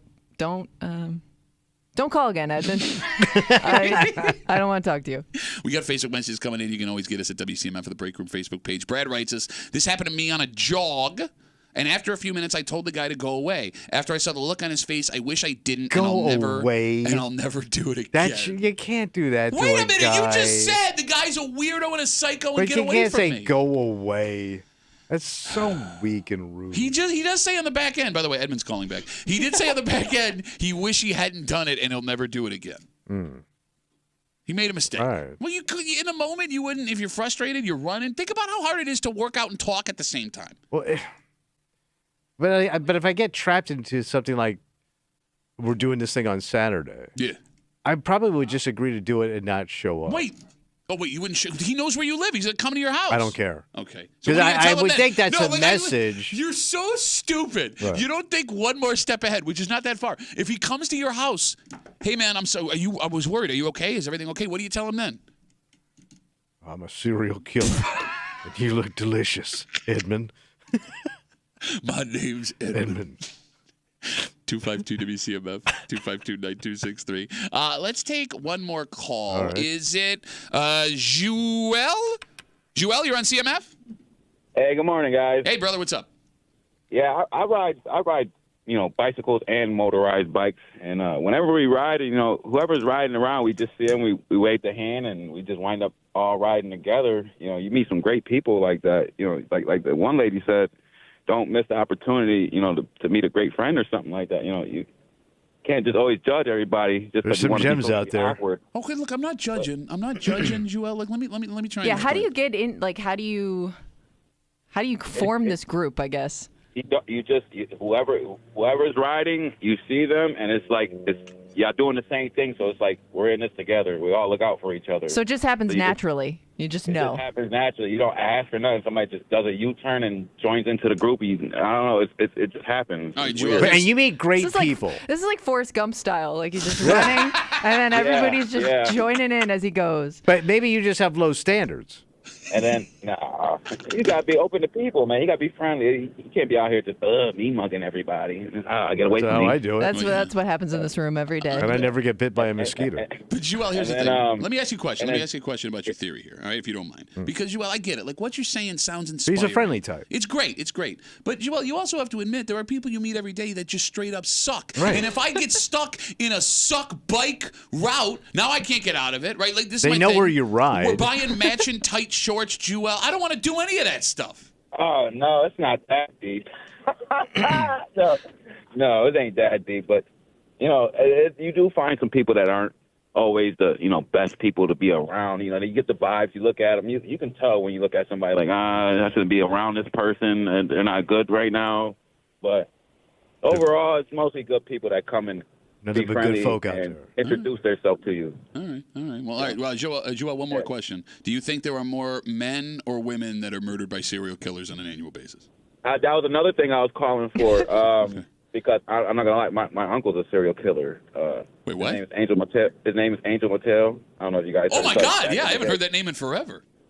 Yeah, he didn't just kill women; he killed men too. So, a serial killer. And doesn't you're have no friendly bounds. with It's everybody. just- Like even the one guy that if you told me I don't like people, I would go, yeah, I get it, man. You were that close to the angel of death. But you double down the other way. Well, I guess maybe something but like this- that. I'm sorry. Go ahead, Joel. I don't mean to. Look, man, I'm a product of my environment. I'm from the hood. I'm from the ghetto. You know what I'm saying? Doesn't mean I have to live the life that my family lives. No, that's true. You gotta somebody got to be the difference. Like I walk around. I got a tattoo on my forehead. I got gold teeth. I'm in college. You know what I'm saying? I'm not out here selling drugs in the streets, roaming around trying to do this and harm people and stuff like that. I'm trying to be the change and difference for my kids and the generation. All right, see, here's what you're doing. Now I'm all inspired. Now I want to go find that guy that I was a dick to and be like, oh, you want to be bike No, riding? I Thanks also a lot, don't want to Joel. ride Thanks with. a lot. I also don't want to ride with him because you just point out what a horrible person I am. Like when somebody's that positive, I always go, well, I ain't doing any of that. That's how jaded you are. Even if they're being nice to you, you're just sitting there waiting for them to hate you. But it kind of points out all my flaws. I think I'm with Tommy. I hate like Joel right now. I hate love Joel. I want to ride with your uncle. Joel, you want a bike right now? I heard a horn. No, my wife. Somebody just almost hit me. My wife. Oh, I'm gonna let you go then, man. Yeah. All right, all right, have a good one. Good to I'm talk not to you. man. driving. I'm passenger seat Prince right now. Joel, thanks for the call, buddy. Have a good rest of the day. All right, guys, take it easy. All right, there it goes. Man, that was a loaded call. Very positive though. No, Yeah. I'm Making with you. he's out riding and making a difference. He's no. riding for a reason. But he's not. The reason But is just to meet to your people. point though, it is amazing that like being that close to somebody like in your family, and still being very open to new relationships. Yeah. Yeah, I mean, I'm going the other way, Yeah, man. with I'm you. locking the doors. I ain't trusting nobody's ass. All right, everybody at home, we got to take a break. I appreciate the call. It is Friday. Oh boy. Get a little creepy. Oh, it's gotten creepy. It's going to get creepier. Creep kept coming at you. Hmm. And look, man, I know that I'm one of these guys that says if there's a study or there's numbers that says this is how it is, it's how it is. You can't really argue it. Okay. I'm going to argue this one, though. Oh, really? Because this seems like something like your mother or grandmother would tell you to get you to do this around behave the house. or something. Yeah. And like these scientists were just like, yeah, we're going to go with that. Okay. I'll explain everything next here in the break room on CMF.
There's no way this is true. What? This sounds like one of those things that your mother told you when you were Okay. a kid to get you to do these things you didn't want to do. Those things they would make up. Yeah, although I don't know how or why mental health enthusiasts would buy into this idea. You're hanging Maybe out. you can go blind. You're hanging out in the break room. Rochester's Classic Rock 96.5 WCMF. Speaking of something creepy, like you just did, you say a lot of creepy things. Oh, you're welcome. Kimmy collects all of it. She runs it back for us. We call it the Creep Cap, and it happens now on CMF. Yeah. Oh man. God. All right. How hard? Okay. All right. I love it. Place. So it's Dr. Fudgy Finger pays a little visit to your back door. That's one way of putting it. Brown Yeah. finger. I'm gonna load her up with beef, and then I'm gonna load her up with daddy beef. No. No, it says so in the deal right there. I filled it out. It says daddy beef? It says daddy beef. Daddy beef, and now they have your... Daddy beef. It actually says daddy beef may not be included in certain states in Hawaii and Alaska. Ma, where's the fish chart? I got some wigglers. I flashed everywhere, man. After a moseying, he got into your wife's barn back door. He got into her back room barn door. That's why when she sits, it's so damn sore. I got a bucket back in my office. Stick his big ass spiky head right in there. Eat it from the bottom up. Oh, your mom's gonna be there? I don't think that's gonna work. Yeah, nose picking. Yeah, that was the least of it when I was in the car. Well, let's put it this way. I gave my nose a break, my dong not so much. That's what you fantasize about at night. Look at all that wood over there. Look at all that fine, hot Canadian wood. Makes my eyes water. Looks so good. I got it, man. I got it. I can taste it. I can got it. taste the smoky like wood in my mouth. We got it. Well, thank you for your service. Yes. You and your pubes. There goes to I salute your pubes. Oh, I would be out of my mind. No, that's called your mom damage. It makes sense. Giving her face rides. Dear God. Oh, it's a face ride. Yeah, imagine a new carnival thing they have at the carnival. Step right up and enjoy a face ride. It's so good to be a creep. There it is, Creep Cap CMF. So it's spring. Yeah. Right? And with the weather getting nice, you're seeing people trying to get all the clutter out of their house. Sure. There's garage sales that come, and it's spring cleaning time. And it turns out spring cleaning isn't only good to, maybe make some money getting rid of the stuff you don't want. Yeah. Apparently, it also affects your health. Oh. Okay. So according to this, 1, clutter will affect your sleep. Clutter? Wow. Yeah, they say studies have shown the quality of your sleep is worse when your bedroom is a mess. A junk. So just knowing it's there. Yeah, you got it. 2, it makes your allergies worse. If your place is unorganized and cluttered, then you're probably not dusting regularly. And a lot of people who think they're allergic to pollen actually just need to clean and dust more. That makes sense. 3, clutter will make it harder to focus. If there's too much stuff lying around, your brain cannot decide what to focus on because there's too much visual stimuli, so it makes it harder to do anything. And 4, it can mess with your mental health. According to the Anxiety and Depression Association of America, hoarding and holding on to possessions well beyond their intended use can have severe emotional, physical, social, and financial effects. I agree. Hair. Because you're an organized ass OCD bitch. Clutter leads to filth. No, it does. Shut up. Filth. You have a filthy house. It Would is be known harder as to clean. Right. Some people. I've also I seen. am always impressed by people who have a lot of stuff, but you're like, wow, it's pretty clean in here. Like I feel like that's rare. Okay.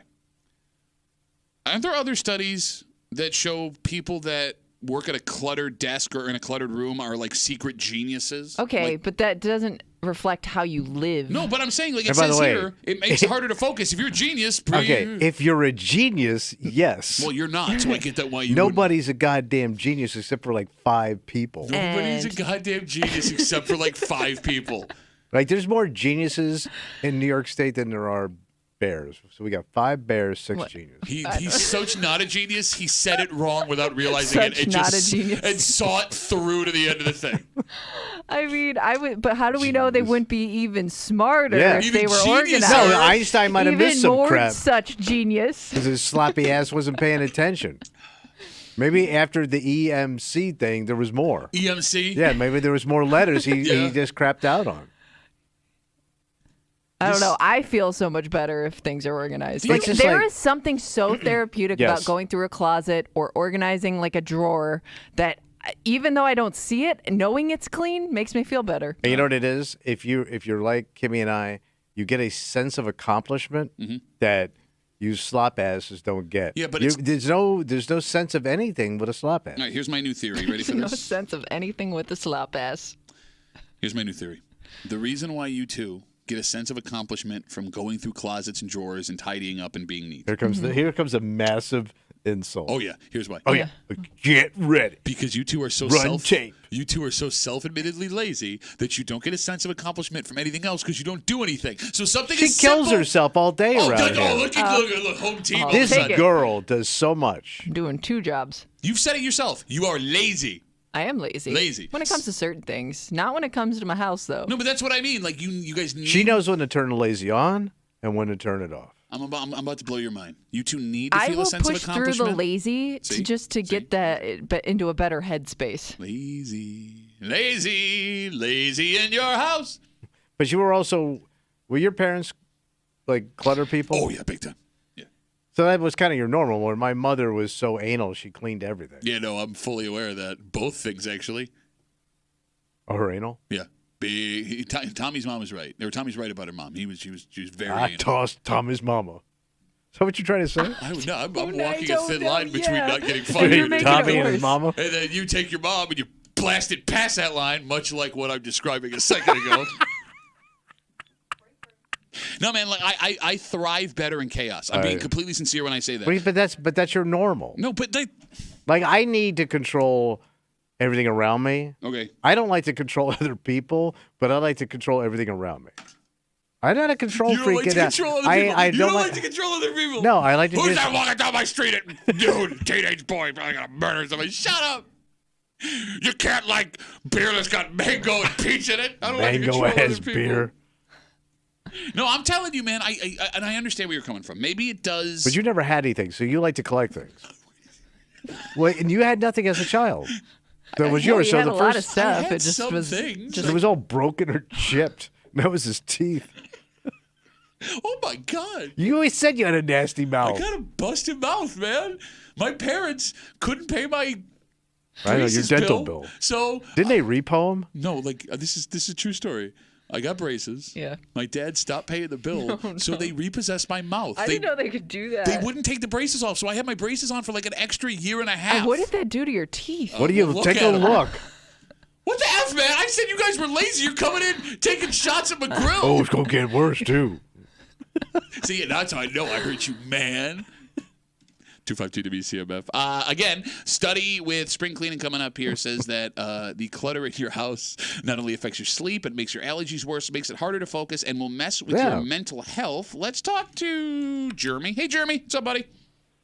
Just when you thought you heard every Pat story, your mouth got repossessed. True story. Jesus. True story. How does the West Side get any worse?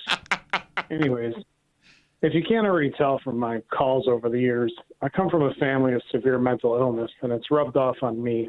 And on both sides, I have hoarders in my family, and their hoard is directly proportional to their mental states. Their hoard gets worse when their mental state gets worse, and I've actually helped clean out places. And the people I've helped say, man, I feel so much better now that I have room to move, now that some of the stuff is gone. And then, it just builds back in because it's just a control thing for them. You hearing him, Chips Ahoy? All right, Jeremy, let me ask you. Do you find yourself fighting those same compulsions yourself? I don't, because I inherited some other mental things, but I hate clutter and I hate stuff. Like my house would be completely empty if it was up to me because I just don't need things. Don't you have a family? I can't. I'm sorry? You live with a family. For kids. Yes, and I said if it was up to me. Yeah. Why don't you try and listen? So are you constantly going behind your kids and picking up? When they were younger, yeah. So Yep, my all brother the was time. like that, and it stuck with those kids forever. They still bring it up to this day. Oh, it bothered him. Like my brother would come home from work, kids are playing. As soon as they walked away, he'd pick everything up and put it away, and they would come back and it was gone. No kidding. Yeah, and it still bothers him to this day. All right, so Jeremy, you're on one side of the family, or you have family members that are hoarders. You yourself are, mental. want everything clean all the time. So, what are we getting at here? I'm getting at that you basically started this thing off by saying it's crap, and I'm telling you that for a lot of people, their mental state improves when the stuff is gone. And also, It works. I think just the term spring cleaning, right? You're holed up for the winter, mostly. But when you start to open the windows and it's get dark and dank outside and like let your things go.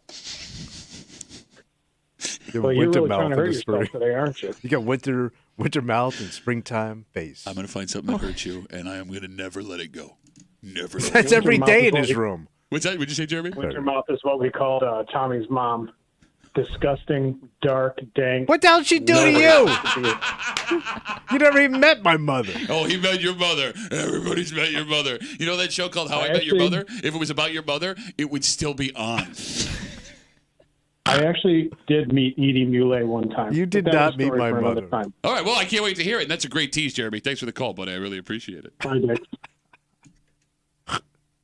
We come back, wrap it up, tell you what we're doing Monday next here in the break room on C.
It's going to be Robbery. Adios, Friday Robbery. For a Friday Break Room CMF, we will be back here Monday morning. Nice. And hopefully the Bills have at least made one draft pick by then. Come on. Tonight, the NFL draft, back at it again, kicks off at 7. Does that sound right, Kimmy? 7 o'clock. It is 7 o'clock, okay. Ooh, boy. The Bills, after trading out of the first round twice yesterday, completely at the second one, they have the first pick at 33 tonight. So they were going to kick off the picks if they make that pick. Okay. And I told you, you're still expecting a wide receiver. Prepare yourself for Iowa safety Cooper DeJean. Is that his name? Hot mustard. I think so. Mustard man. Yeah, that is the most. He's from Iowa. He plays corner and safety. He looks like a wrestler. Big old pipes. Big old pipes. Big old pipes. That is the most Sean McDermott draft pick I've ever seen in my life. It's on brand. Buckle up for it. All right. All right. We got to get out of the way for Kimmy, who has, I think, completely made her transformation into Tommy officially today. It's been a weird morning. Talked to a lot of interesting people today. Yeah. It's been throwing me off, I think. Yeah. And I mean, by the way, Chuck did tweet at us. Hey, Duffy, I remember when I have bought in some clothes so I didn't have to wash them. Thank you, Kimmy Jones, for the new word. So, It came out. It happened. For Tommy Not Newland. proud. I wash everything I bought. For Tommy. You sound like a guy getting interviewed by the police. I'll wash everything I bought. These are mine. I'll wash these. This is my bought stuff. My name's Pat Duffy. We'll see you Monday morning to the break room, 6 a.m. on 96.5 WCMF.